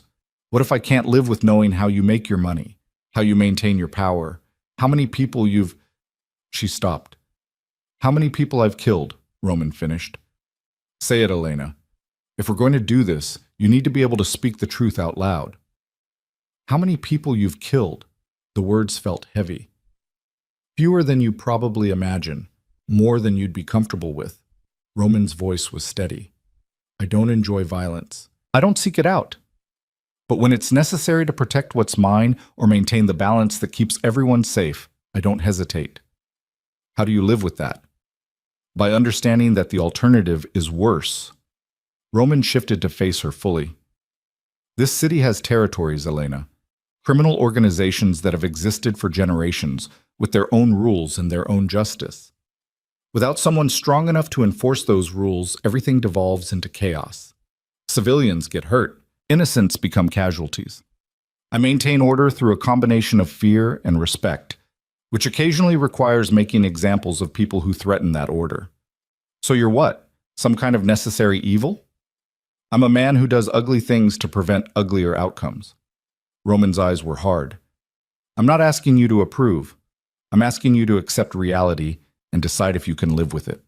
Elena's hand moved to her stomach. I don't have much choice, do I? You always have choices. They just all come with consequences you might not like. Roman covered her hand with his. But understand this, whatever you decide about us, about me, about this life, the baby is protected. That's non-negotiable. You can hate me, resent me, refuse to be with me. But you can't take my child away from the protection I can provide. So I'm trapped either way. You're protected either way. Roman's voice softened slightly. There's a difference, even if you can't see it yet. The SUV pulled into the underground garage. They rode the elevator in silence, Elena processing everything she'd seen and heard. When they reached the penthouse, Mrs. Chen was waiting with lunch and concern evident on her usually neutral face. The doctor called, she said to Roman. He wants to schedule another appointment for next week. Set it up, Roman turned to Elena. You need to eat and rest. This morning was a lot. That's an understatement. Elena moved toward her suite, then stopped. Roman, what would have happened if I hadn't run? If I'd stayed and the frame had been completed? Roman was quiet for a long moment. I would have confronted you with the evidence. You would have denied it, and I would have had to decide whether to believe you or believe what looked like irrefutable proof. Someone would have died either way, either you for betrayal or whoever I blamed for trying to frame you. So my running actually saved lives. Your running saved your life. Roman's expression was unreadable. Whether it saved anyone else is debatable. Elena went to her room and closed the door, leaning against it as everything crashed down. She'd seen the machinery of Roman's empire, witnessed casual discussions of violence and power, made decisions about another person's fate. The woman she'd been 3 months ago, the one who'd served coffee and dreamed about maybe going back to school someday, felt like a stranger. But the woman she was becoming felt like a stranger too. She moved to the window, watching the city spread out below like a living map of territories and power. Somewhere out there, Valentina was being stripped of everything she'd built. Somewhere out there, people answered to Roman's commands without question. Somewhere out there, the baby growing inside Elena was already a piece on the chessboard of this dangerous world. A knock on the door interrupted her thoughts. Roman entered without waiting, carrying a folder similar to the one Vincent had brought yesterday. New documents, he said, setting them on the table. Updated based on this morning's revelations. Elena picked up the folder, flipping through pages that outlined security protocols, threat assessments, and emergency procedures. It read like a manual for living under siege. This is excessive, she said. This is necessary. Roman moved to stand beside her. Valentina won't be the only person who sees you as a vulnerability or a target. The more visibly pregnant you become, the more obvious it is that you matter to me, the bigger the target on your back. So what? I just live in this penthouse, like a prisoner for the next 6 months. You live here like someone who understands the stakes. Roman's hand settled on her shoulder. You can go out, but with security. You can have visitors, but they'll be vetted. You can have a life, Elena, but it's a life with guardrails designed to keep you breathing. Elena set the folder down. And after the baby is born? We reassess, see what kind of family we want to be, figure out if you can live with loving a monster. Roman's voice carried an edge of something that might have been vulnerability. You're not a monster. No? Roman turned her to face him. I destroyed a woman's entire life this morning without breaking a sweat. I have people killed when they threaten my interests. I run an empire built on violence and fear. What part of that isn't monstrous? The part that's trying to protect me and our baby. Elena met his eyes. The part that gave me the choice about Valentina instead of just making the decision yourself. The part that's trying to earn my trust instead of just demanding it. Something shifted in Roman's expression. You're too forgiving. I'm trying to survive. Elena's hand covered his on her shoulder. And I'm starting to understand that surviving in your world means accepting things I never thought I'd have to accept. Roman pulled her closer, his forehead resting against hers. I'm going to keep you safe. Whatever it takes, however long it takes, I'm going to make sure you and the baby survive this. I know. And Elena realized she believed it. Not because she trusted him completely, not because she'd forgiven everything, but because she'd seen enough to understand that Roman's protection was absolute, brutal, controlling, and completely unwavering. She just had to decide if she could live with being the thing he was protecting. The weeks that followed developed a rhythm that felt both foreign and inevitable. Elena woke each morning to medication that kept the nausea at bay. Breakfast prepared by Mrs. Chen with meticulous attention to her nutritional needs, and the knowledge that she was living in a gilded cage where every door led back to Roman. But something had shifted after the confrontation with Valentina. Elena had seen the machinery of Roman's world, had made a choice that held real weight, had glimpsed the darkness he navigated daily. Understanding didn't equal acceptance, but it created space for something more complicated than simple fear. Roman kept his promise about earning trust. He answered questions she'd been too afraid to ask before, about his childhood in a world where violence was currency, about the grandfather who'd taught him that power without control was just chaos waiting to happen, about the choices that had led him to build an empire rather than destroy himself trying to escape one.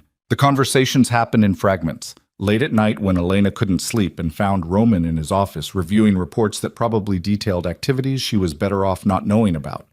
Dr. Morrison became a weekly presence, monitoring Elena's weight gain with satisfaction and the baby's development with professional enthusiasm.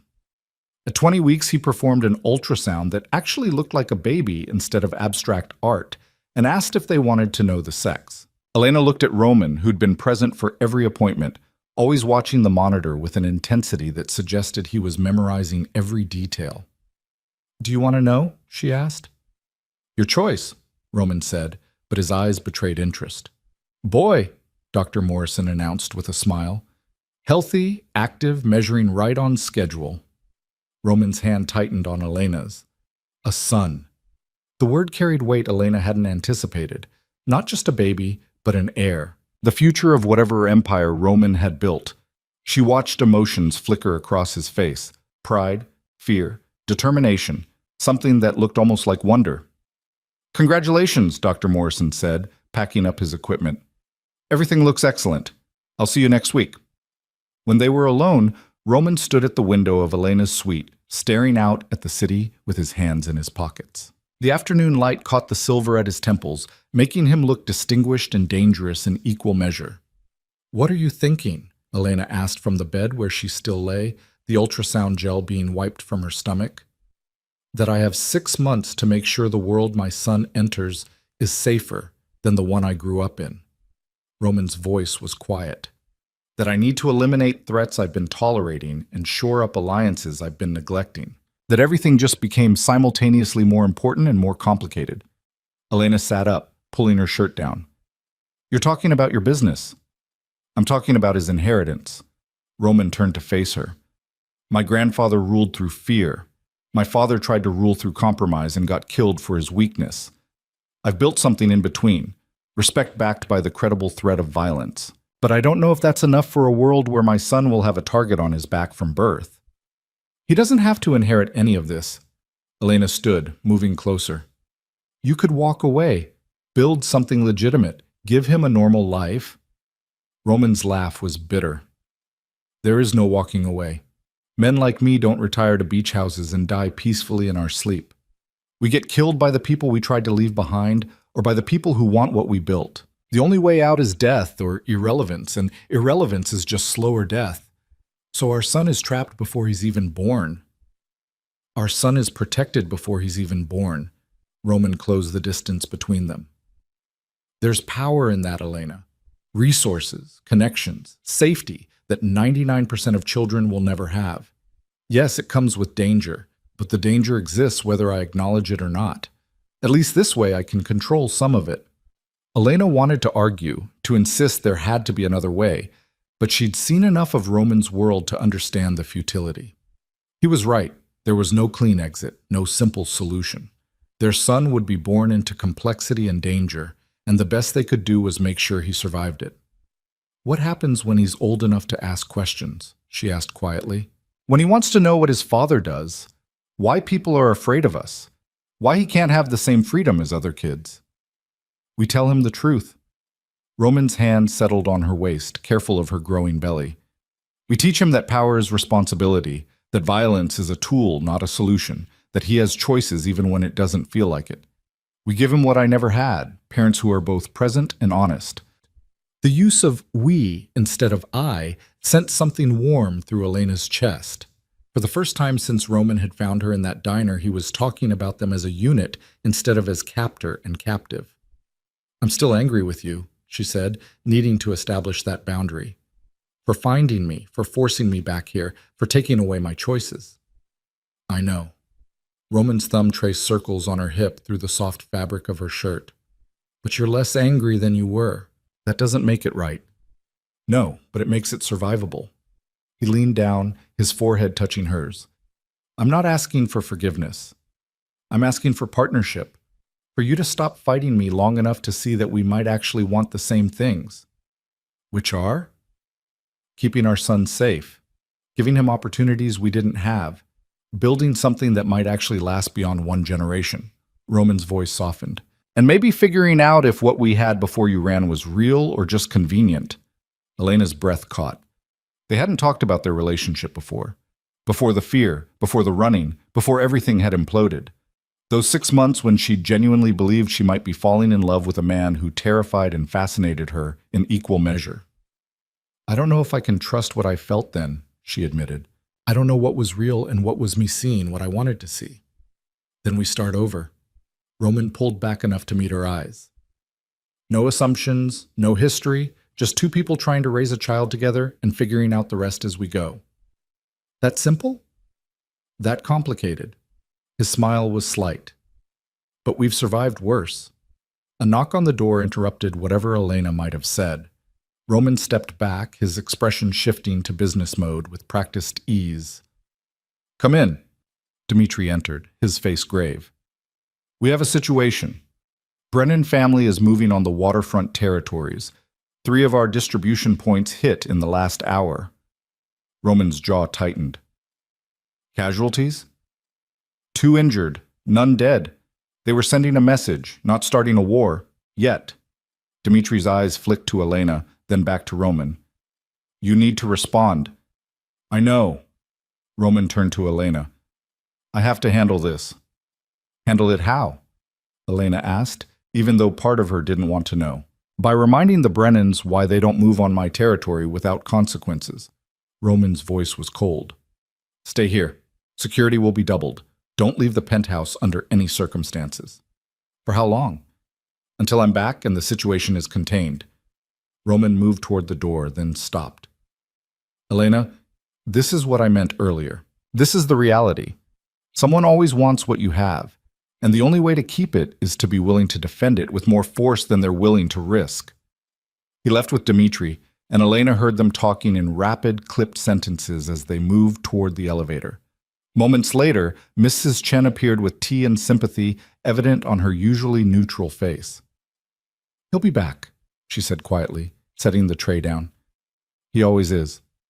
Elena wanted to ask how many times Mrs. Chen had seen this. How many situations like this Roman had handled, how many people had been hurt or killed in the process of defending territory and maintaining power. But the answers would only confirm what she already knew. This was normal. This was life in Roman's world, violence as routine business, danger as acceptable risk. She spent the evening trying to distract herself with books she couldn't focus on, and television that felt too shallow for the thoughts churning in her head. Night fell over Manhattan, the city transforming into light and shadow, and Elena stood at the windows wondering where Roman was and what he was doing. Her phone buzzed with a text. Roman's number, short and direct. Situation contained. On my way back. Relief flooded through her, followed immediately by shame at feeling relief that he'd survived whatever violence he'd been involved in. She was becoming complicit, she realized, not just accepting his world, but caring about his survival within it. The lines she'd tried to maintain were blurring with every day she spent in this penthouse, with every conversation that made him more human and less monster. Roman returned after midnight, his suit jacket gone, his white shirt stained with something dark that Elena tried not to identify. He looked exhausted and wired simultaneously, the combination of adrenaline and aftermath evident in every line of his body. "Are you hurt?" Elena asked from where she'd been curled on the couch, unable to sleep until she knew he was safe. "No." Roman moved to the bar, poured 2 fingers of whiskey, downed it in one swallow. "The Brennans lost 4 men. We lost none. Message received and acknowledged. You killed 4 people tonight. I didn't personally pull any triggers, but yes, 4 people died because they made the mistake of thinking I wouldn't retaliate." Roman poured another drink but didn't consume it, just held the glass like an anchor. "This is what you signed up for, Elena. This is what protecting our son looks like." Elena stood, crossing to where he stood, radiating tension and violence barely contained. She should have been repulsed, should have retreated to her room and locked the door against the reality of what he was. Instead, she reached for the glass he held and set it down. "Go shower," she said quietly. "Wash it off. Then come talk to me like a human being instead of a crime boss justifying bloodshed." Something shifted in Roman's eyes. Surprise, maybe, or appreciation. He nodded once and disappeared toward his bedroom. Elena heard water running, imagined blood and guilt washing down expensive drains, and wondered when she'd stopped seeing the violence as disqualifying and started seeing it as just another facet of the man she was choosing to build a life with. When Roman emerged 20 minutes later, he was clean, dressed in sleep pants and a t-shirt, looking more vulnerable than Elena had ever seen him. He found her still in the living room, and without a word sat beside her on the couch. "Talk to me," Elena said. "About what?" "About what it costs you. Not the money or the risk, but what it does to you personally to live this way." She turned to face him fully. "Because I can see it wearing on you, even if you try to hide it." Roman was quiet for a long moment. "My grandfather used to say that every man you kill takes a piece of your soul. Not in some mystical sense, but practically. You lose a little bit of your humanity with every life you end. I used to think he was being dramatic. Now I understand he was being honest." "How many pieces have you lost?" "Too many to count, not enough to stop functioning." Roman's hand found hers. "I don't enjoy this, Elena. I don't get off on the power or the violence. But I'm very good at it, and walking away would create a vacuum that would hurt more people than staying ever could." "So you're trapped too?" "We're all trapped by our choices." Roman's thumb traced patterns on her palm. "But some traps are more comfortable than others." Elena leaned against him, feeling the solid warmth of his body, the steady rhythm of his heartbeat. He'd killed tonight, or ordered killings, which was the same thing morally. He'd defended territory with lethal force and would do it again without hesitation. And she was choosing to sit here with him, to offer comfort, to accept that this was who he was. "I'm not going to be your conscience," she said quietly. "I can't police your choices or judge you for doing what you think is necessary." "I know. But I need you to understand that our son is going to ask questions someday. Hard questions about what his father does and why. And we're going to have to answer them honestly." "Agreed." Roman shifted so he could see her face. "What else?" "I need you to promise that you'll try to build something legitimate for him, not to replace what you do, but to give him options you didn't have, so that when he's old enough to choose, he actually has a choice." Roman considered this. "I can do that. Vincent has been suggesting I expand into legitimate real estate and investment for years. I've avoided it because it felt like diluting focus, but for our son, I'll build him an empire he can run from a boardroom instead of a command center. And I need you to stop trying to control every aspect of my life." Elena pulled back enough to meet his eyes. "I understand the security, I accept the restrictions, but I need some autonomy. Some space to make my own choices, even if they're small ones." "Like what?" "Like being able to leave the penthouse occasionally. With security, fine, but leave. Go to galleries, bookstores, parks. Live something resembling a normal life instead of being a prisoner in luxury." Elena's voice was firm. "I'm not asking for freedom to run. I'm asking for freedom to breathe." Roman was silent, weighing the request against his need for control. "Supervised outings. Security detail that doesn't leave your side. No locations that haven't been vetted in advance. And you carry a panic button at all times." "Deal." Elena offered her hand to shake. Roman took it, but didn't shake. Just held it. "You're negotiating with me now. Like a partner instead of a captive." I'm trying to figure out how to live in this world without losing myself completely. Elena's other hand moved to her stomach, where their son was currently using her bladder as a punching bag. And I'm realizing that I can't do that by fighting you every step of the way. So what changed? Elena thought about the question. What had changed between the terrified woman Roman had found in a Brooklyn diner and the one sitting here negotiating terms after he'd killed 4 people? The answer was complicated and uncomfortable and absolutely true. I stopped seeing you as the villain of my story and started seeing you as a complicated man doing terrible things for reasons he actually believes in. She met his eyes. I don't agree with everything you do. I don't think I ever will. But I understand now that you're not evil, you're just ruthless. And there's a difference. Is there? Roman's voice was rough. I'm not sure I see one most days. Evil enjoys the harm. Ruthless accepts it as necessary. Elena squeezed his hand. You came back tonight looking haunted, not triumphant. That's the difference. Roman pulled her closer, tucking her against his side with unexpected gentleness. You're too forgiving. I'm trying to survive, and I've learned that surviving in your world means accepting things I never thought I'd accept.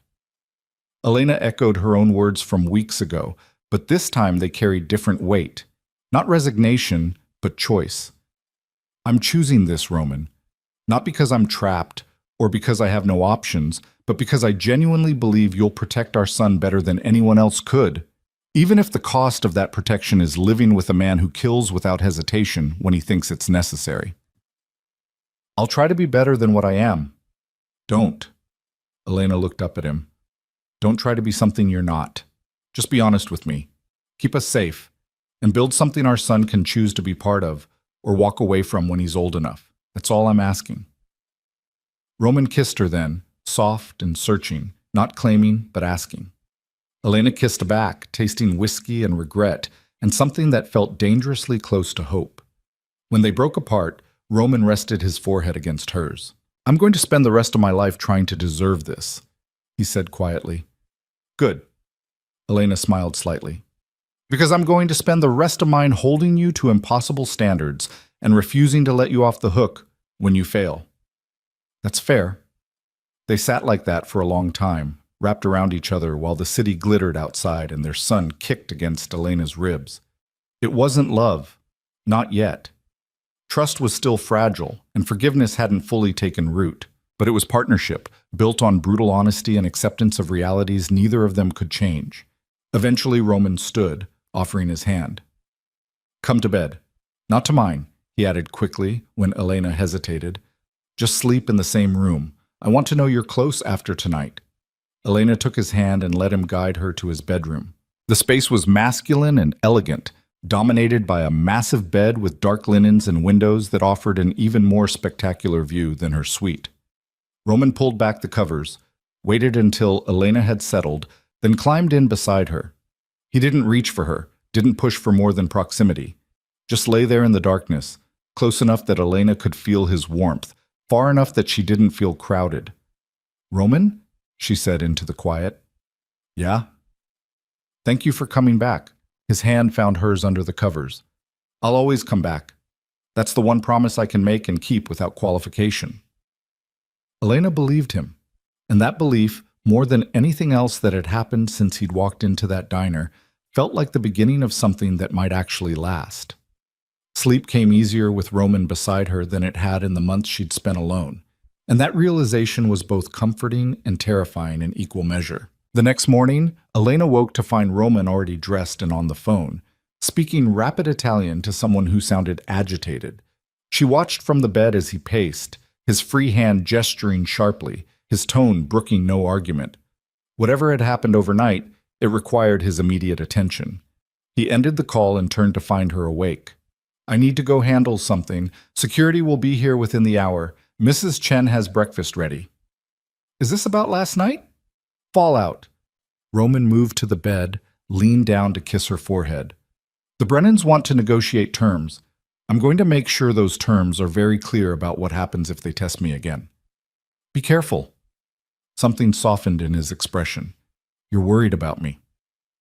Our son needs his father. Elena kept her voice neutral, even though the truth was more complicated.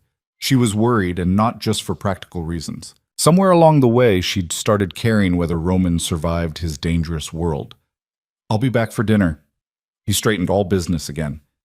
"Vincent is coming by this afternoon with more paperwork, medical directives, trust modifications based on knowing we're having a son. Sign what you're comfortable with, leave the rest for discussion." "Okay?" Roman paused at the door. "Elena, thank you for last night, for understanding, for not running, for choosing this." I haven't chosen everything yet," she cautioned. "I'm still figuring out what this is and what I can live with." "That's fair." He smiled slightly. "But you're here, and that's more than I had a month ago."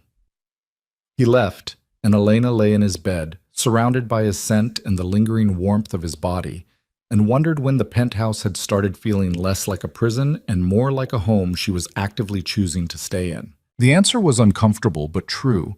It had happened gradually, in conversations and compromises, in moments of brutal honesty and unexpected tenderness. She was building a life here, with a man who was equal parts protector and predator, and the most terrifying part was that she was doing it willingly. Elena placed her hand on her stomach, feeling the flutter of movement that was becoming more pronounced every day. Their son, the future Roman was already planning for, the heir she'd never intended to give him. "We're going to be okay," she whispered to the life growing inside her. Complicated and sometimes scary, but okay. And for the first time since Roman had walked into that diner, she actually believed it. The months that followed transformed the penthouse in ways Elena hadn't anticipated. The guest suite she'd been assigned became less of a refuge and more of a storage space for maternity clothes and baby books.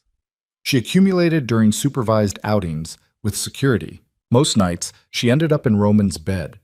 Not always because of physical intimacy, though that had gradually returned as her body changed and adapted, but because sleeping alone had started to feel wrong after so many conversations that stretched into the early hours. The nursery took shape in a room adjacent to Roman's bedroom. Elena had expected him to hire decorators and simply present her with a finished product, but instead he'd asked her opinion on everything from wall colors to furniture styles. They'd argued about cribs. Elena wanted something simple and safe. Roman wanted something that looked like it belonged in a palace, and eventually compromised on something elegant but functional. The room filled with stuffed animals from Mrs. Chen, books from Vincent, who apparently had strong opinions about early childhood literacy, and a rocking chair that Roman had custom-made to fit Elena's height perfectly. At 32 weeks, Elena's body had transformed into something she barely recognized. Her belly was round and prominent, her back ached constantly, and sleep came in fragments between bathroom trips and the baby's increasingly aggressive movements. Doctor Morrison assured her everything was progressing normally, but normal felt like an understatement for the way her son seemed determined to practice martial arts against her internal organs.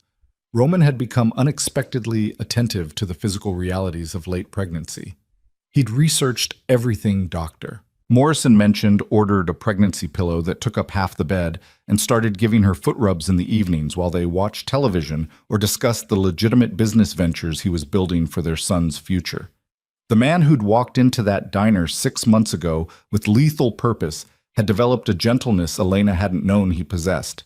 But the danger hadn't disappeared just because they were building something that resembled a family. If anything, it had intensified. Roman's competitors had noticed his visible vulnerability. The pregnant woman who appeared occasionally on supervised outings, always surrounded by security, but still present enough to become a target. Twice in the past month, threats had been intercepted before they materialized into actual danger. Roman had dealt with both situations with his characteristic ruthless efficiency, and Elena had learned not to ask for details she didn't need to carry. On a cold February evening, Elena stood in the nursery arranging tiny clothes that still didn't feel real. In 6 weeks, give or take, there would be an actual baby wearing these impossibly small outfits. A son who would look at her and Roman and see parents instead of a crime boss and the woman he'd trapped. The responsibility felt overwhelming. Roman found her there, leaning against the doorframe with exhaustion evident despite the expensive suit he still wore from whatever meetings had consumed his day. "You're supposed to be resting," he said without heat. "I can't rest. Every position is uncomfortable, and every time I lie down, he decides it's time for gymnastics." Elena held up a onesie covered in cartoon elephants. Your son is already as stubborn as his father. My son? Roman moved into the room, taking the onesie and examining it with an expression that was almost tender.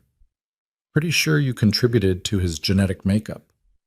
I'm blaming you for the stubbornness, and the constant kicking, and the fact that he's apparently using my ribs as a xylophone. Roman's hand settled on her belly, and as if on cue, a strong kick landed directly against his palm. His expression shifted to something Elena had seen more frequently lately: wonder mixed with fear, love tangled with the weight of responsibility. He's strong, Roman said quietly. He's relentless. Elena covered Roman's hand with hers. Like someone else I know.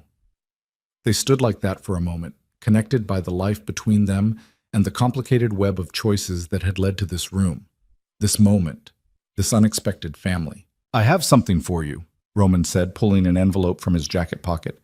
Vincent finalized the documents today. Elena took the envelope, recognizing the law firm's letterhead.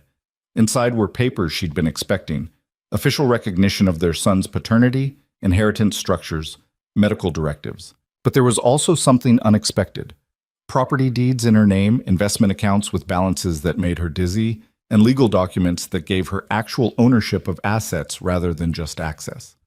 What is this? She asked. Security that doesn't depend on me being alive or us being together.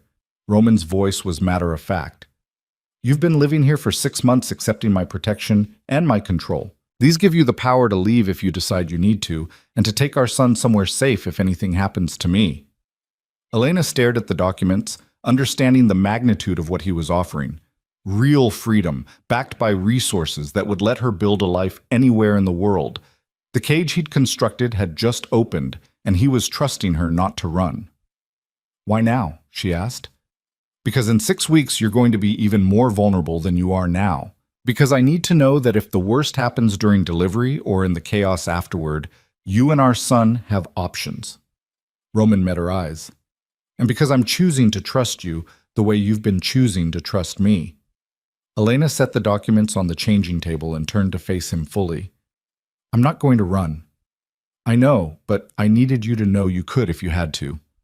Roman's hand cupped her face. I trapped you once because I was terrified of losing what I'd barely realized I had. I'm not making that mistake again. The admission cost him something. Elena could see it in the tension around his eyes, the careful control of his expression. Roman DeLuca didn't do vulnerable, didn't show weakness, didn't trust easily. But he was doing all three right now, in this nursery they'd built together, with their son kicking between them. Elena kissed him, tasting the fear and trust and stubborn hope he was offering. When they broke apart, she rested her forehead against his. We're going to be okay, she said. All three of us. Promise me something, Roman said. What? If something happens to me, you don't try to shield him from the truth about who I was. You tell him everything, the good, the bad, the complicated. You let him decide for himself whether his father was a monster or just a man doing monstrous things for reasons he believed in. Nothing's going to happen to you. Elena. His voice was firm. Promise me. I promise. She pulled back to meet his eyes. But you're going to be around to tell him yourself, so this is hypothetical. Humor me. I'll tell him the truth, that his father was ruthless and protective and flawed and trying, that he built an empire through violence, but also built legitimate businesses so his son would have choices, that he loved us enough to give me the power to leave. Elena's hand covered his on her belly. I'll tell him everything, and I'll let him make his own decisions about what it means. Roman nodded, satisfied.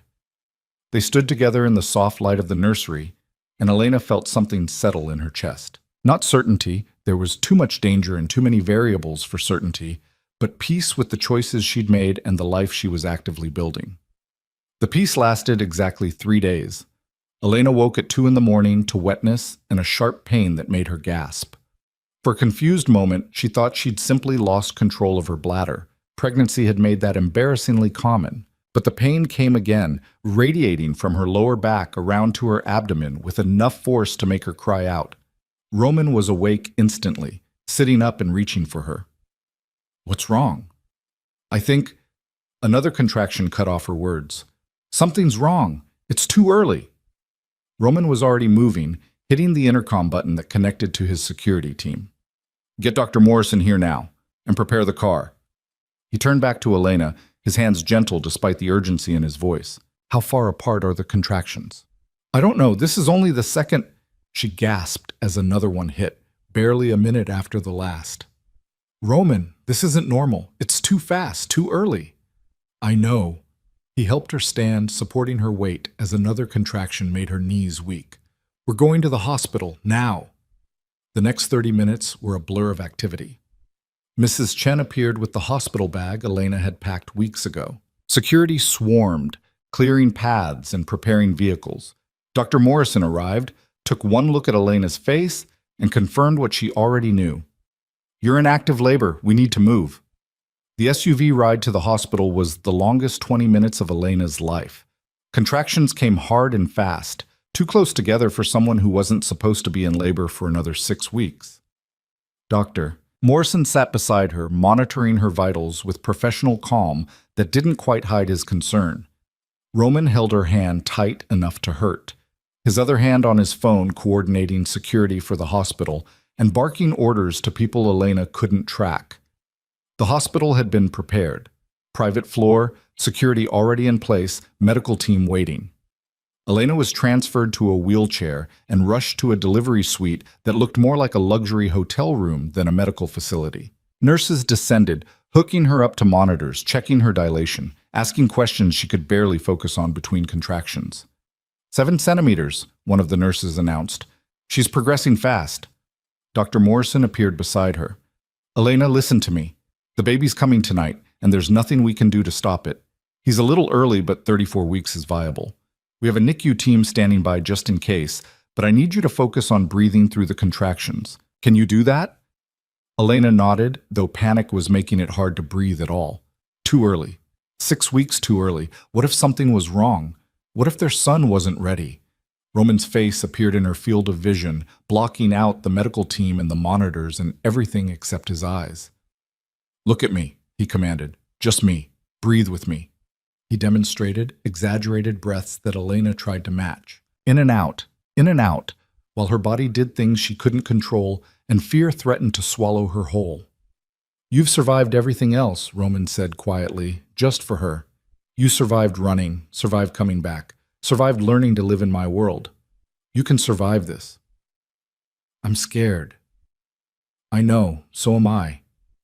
The admission seemed to cost him. "But we're doing this together."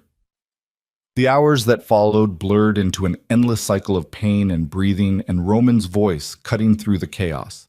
Nurses came and went, Dr. Morrison gave instructions, monitors beeped with information Elena couldn't process. At some point, she was given an epidural that took the edge off but didn't eliminate the relentless pressure of her body preparing to push a human being into the world. At 6 a.m, Dr. Morrison checked her again and nodded. "It's time. You're fully dilated. When the next contraction comes, I need you to push." Elena looked at Roman, who'd been beside her through all of it, who looked exhausted and terrified and determined in equal measure. "I can't do this," she whispered. "Yes, you can." Roman's hand tightened on hers. "You're the strongest person I know. You can absolutely do this." The contraction came, and Elena pushed with everything she had. Once, twice, 3 times until Dr. Morrison told her to stop and breathe. Then again, and again, and again, until time lost meaning, and all that existed was the effort of bringing life into a dangerous world. "I can see his head," Dr. Morrison announced. "One more push should do it." Elena gathered what felt like the last of her strength and pushed with every ounce of determination she possessed. The pressure released suddenly, and then the room filled with a sound that made her heart stop and restart. A baby crying. Their son, loud and indignant and alive. "He's here," Dr. Morrison said, holding up a tiny, red-faced human being who was definitely smaller than Elena had imagined, but seemed furious about being evicted from his comfortable home. "Congratulations."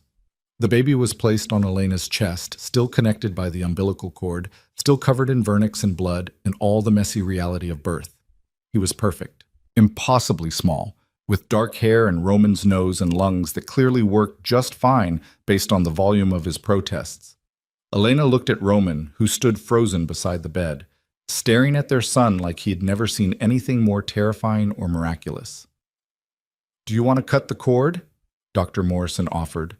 Roman nodded mutely, accepting the surgical scissors with shaking hands. He cut where directed, severing the physical connection between Elena and their son, creating a separate human being who would never be fully theirs to control or protect. The baby was taken briefly to be weighed and measured and checked by the NICU team that had been standing by. 5 pounds, 2 ounces, 17 inches long. A little small, but perfectly healthy for 34 weeks. No breathing problems, no complications, just a baby who decided he was ready to meet the world ahead of schedule. When their son was returned to Elena, cleaned and wrapped in a soft blanket, Roman finally moved. He sat on the edge of the bed, reaching out with one finger to touch the impossibly tiny hand that immediately gripped it with surprising strength. "He's so small," Roman said, his voice rough with emotion Elena had never heard from him. "He's perfect," Elena corrected, exhausted and overwhelmed and more in love than she'd ever imagined possible. They sat like that while the medical team finished their work, and nurses came and went with instructions about feeding and sleeping and what to watch for. Eventually, they were left alone in the private suite, just the three of them in the early morning light. Roman stood from the bed and moved to the windows, looking out over the city with his hands in his pockets. Elena watched him, recognizing the posture she'd seen dozens of times when he was processing something he couldn't quite articulate. "What are you thinking?" she asked quietly, careful not to wake the baby who'd finally settled against her chest. "That I have absolutely no idea how to be a father to someone who depends on me for everything." Roman didn't turn around. "I can run an empire.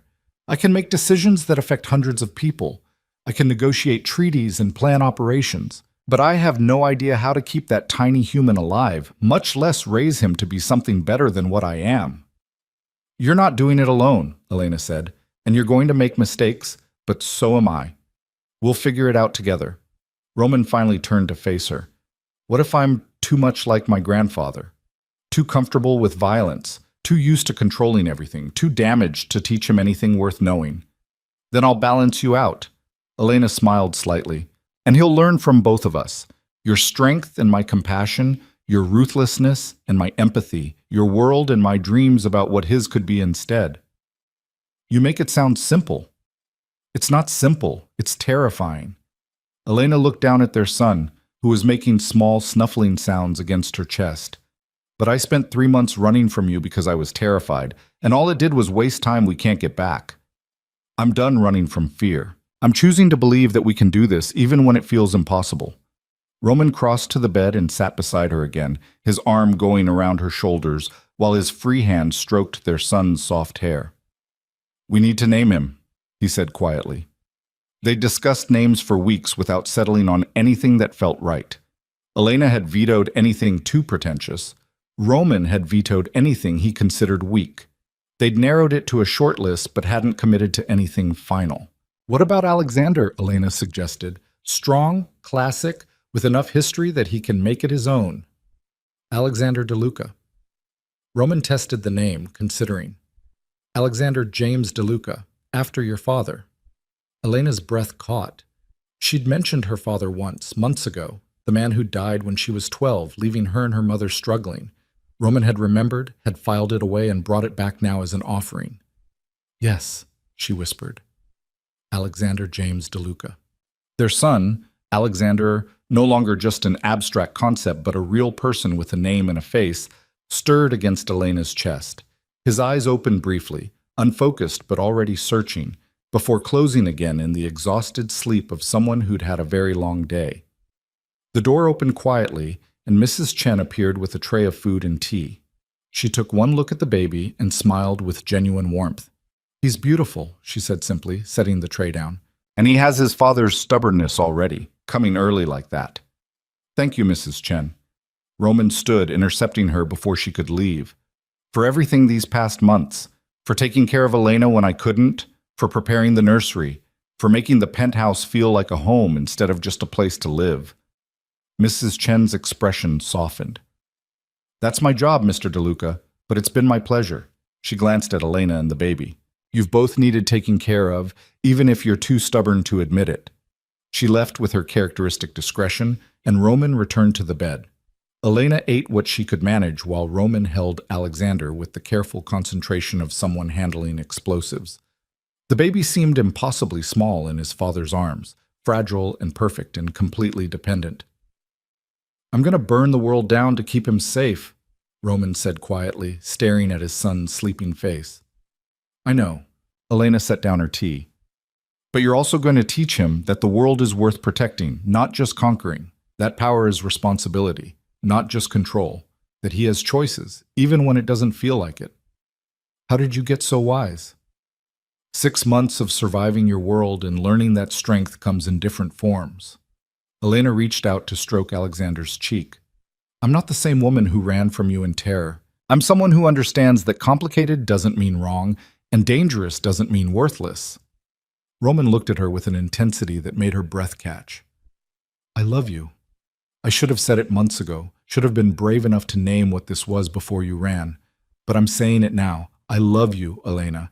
Not because you're carrying my son, because Alexander is already here, but because you've made me want to be better than what I am." Elena felt tears slip down her face. "I love you too. Even though you're ruthless and controlling and occasionally terrifying. Even though your world is dangerous and your choices are sometimes horrifying. I love the man who gives me foot rubs and builds nurseries and holds our son like he's made of glass." "We're a disaster," Roman said, but he was smiling. "We're a family," Elena corrected. "A complicated, unconventional, occasionally dangerous family, but a family." Alexander chose that moment to wake up and demand attention with the same imperious cry he'd announced his arrival with. Roman handed him back to Elena with visible relief, and she settled him against her chest to feed while Roman watched with fascination. The next few days passed in a blur of feeding schedules and diaper changes and visitors who came bearing gifts and carefully worded congratulations. Vincent arrived with legal documents establishing Alexander's place in the empire and trust funds that would ensure he never wanted for anything. Dmitri came with a surprisingly thoughtful gift, a first-edition children's book, and a promise that the security around Alexander would be absolute. Even some of Roman's business associates appeared, paying respects to the heir while carefully avoiding any discussion of the operations that funded the empire Alexander had been born into. Dr. Morrison cleared them to go home after 3 days, satisfied that both Elena and Alexander were healthy despite the early delivery. The ride back to the penthouse felt surreal, Elena cradling Alexander in the car seat that had been professionally installed, Roman beside her radiating protective tension, security following in 2 additional vehicles. The penthouse had been transformed in their absence. The nursery was fully stocked with everything they might need. A night nurse had been hired to help during the first few weeks, and Mrs. Chen had prepared meals that could be easily reheated when Elena had time to eat between feedings. That first night home, Elena sat in the rocking chair at 3 in the morning, feeding Alexander while Roman slept in exhausted fragments nearby. She studied her son's face. Roman's nose, her eyes, a perfect combination of them both, and felt the weight of responsibility settle fully on her shoulders. This tiny human would grow up in a world where his father was feared and respected in equal measure. He would learn early that power came with consequences, that safety required vigilance, that love and danger could exist in the same space. But he would also learn that his father had tried to build him options, that his mother had chosen to stay and fight for their family, that complicated didn't mean broken. Roman appeared in the doorway, drawn by some instinct even in sleep. He watched them for a moment before crossing to crouch beside the rocking chair. "Can't sleep?" Elena asked quietly. "Keep waking up to make sure you're both real." Roman's hand settled on Alexander's head, gentle and possessive. "That this isn't just another dream where I lose you both before I wake up. We're real, we're here, and we're not going anywhere." Elena shifted Alexander to her shoulder for burping. "We're building something together, Roman. It's messy and complicated and sometimes scary, but it's ours." "Ours," Roman repeated, like testing the word. "I spent so many years building an empire alone, making decisions that only affected me, living with consequences I could manage. And now everything I do affects both of you. Every choice, every risk, every enemy I make, it all comes back to keeping you safe. So we'll be careful. We'll be smart. and will raise Alexander to understand the world he's part of while also showing him what it could be. Elena met his eyes. He doesn't have to be trapped by your past or mine. He gets to write his own future, with us guiding him. With us guiding him, Elena confirmed. Together, Alexander burped impressively, making them both laugh quietly. Roman took him, settling him against his shoulder with increasing confidence. The sight of this dangerous man cradling their tiny son with such tenderness made Elena's heart ache in the best way. I never thought I'd have this, Roman admitted. Family, partnership, someone who knew exactly what I was and chose to stay anyway. I thought I'd build an empire and die alone, probably violently, with nothing to show for it except territory and fear. Instead, you have a son who's going to keep you up all night and a partner who refuses to let you make all the decisions. Elena stood, pressing a kiss to Roman's cheek. Lucky you. Luckiest man alive, Roman agreed, his free arm pulling her close. Despite everything, despite all the mistakes and the fear and the complications, I'm exactly where I'm supposed to be. They stood like that in the soft glow of the nursery nightlight. Three people who'd found each other through fear and desperation and had somehow built something that looked like hope. Outside the windows, Manhattan glittered with possibility and danger in equal measure. The world was still complicated, still dangerous, still full of threats they would have to navigate. But inside this room, in this moment, they were safe. They were together. They were family. And that, Elena realized, was enough. The weeks turned into months. Alexander grew stronger, more alert, developing a personality that was equal parts demanding and charming. He had Roman's intensity and Elena's stubbornness, a combination that promised interesting teenage years ahead. The night nurse eventually became unnecessary as Elena and Roman learned to tag team the exhausting reality of infant care, taking shifts and supporting each other through the sleepless chaos. Roman kept his promise about building legitimate businesses. He expanded into real estate development, invested in technology startups, created a portfolio of legal enterprises that would give Alexander options when he was old enough to choose. The criminal empire didn't disappear. Roman was too entrenched, too necessary to the delicate balance of power, but it became just one part of a larger legacy rather than the entirety of it. Elena established boundaries and kept them. She took Alexander on outings with security that was thorough but not suffocating. She reconnected with a few old friends who were carefully vetted but genuinely welcomed into her new life. She created space for herself that didn't depend on Roman's permission or approval, proving daily that partnership didn't require surrender. They fought, of course. About security measures, Elena thought were excessive. About business decisions Roman made without consulting her. About how much Alexander should know about his father's world and when. But they fought as partners who trusted each other to eventually reach compromise, not as captor and captive dancing around irreconcilable differences. On Alexander's first birthday, they gathered in the penthouse with the small circle of people who'd become family. Mrs. Chen had prepared a feast. Vincent brought gifts that were both thoughtful and practical. Dmitri appeared with a security assessment disguised as a photo album of Alexander's first year. Even Dr. Morrison stopped by, pleased to see his smallest patient thriving. Roman stood by the windows holding Alexander, who was determined to grab his father's expensive watch and put it in his mouth. Elena watched them from across the room, struck by how far they'd all come from that morning in a Brooklyn diner when her world had imploded and rebuilt simultaneously. Happy? Roman asked, catching her watching. Surprisingly, yes, Elena admitted, moving to join them. Complicated and occasionally terrifying, but happy. That's us, Roman agreed. Complicated, terrifying, and somehow making it work.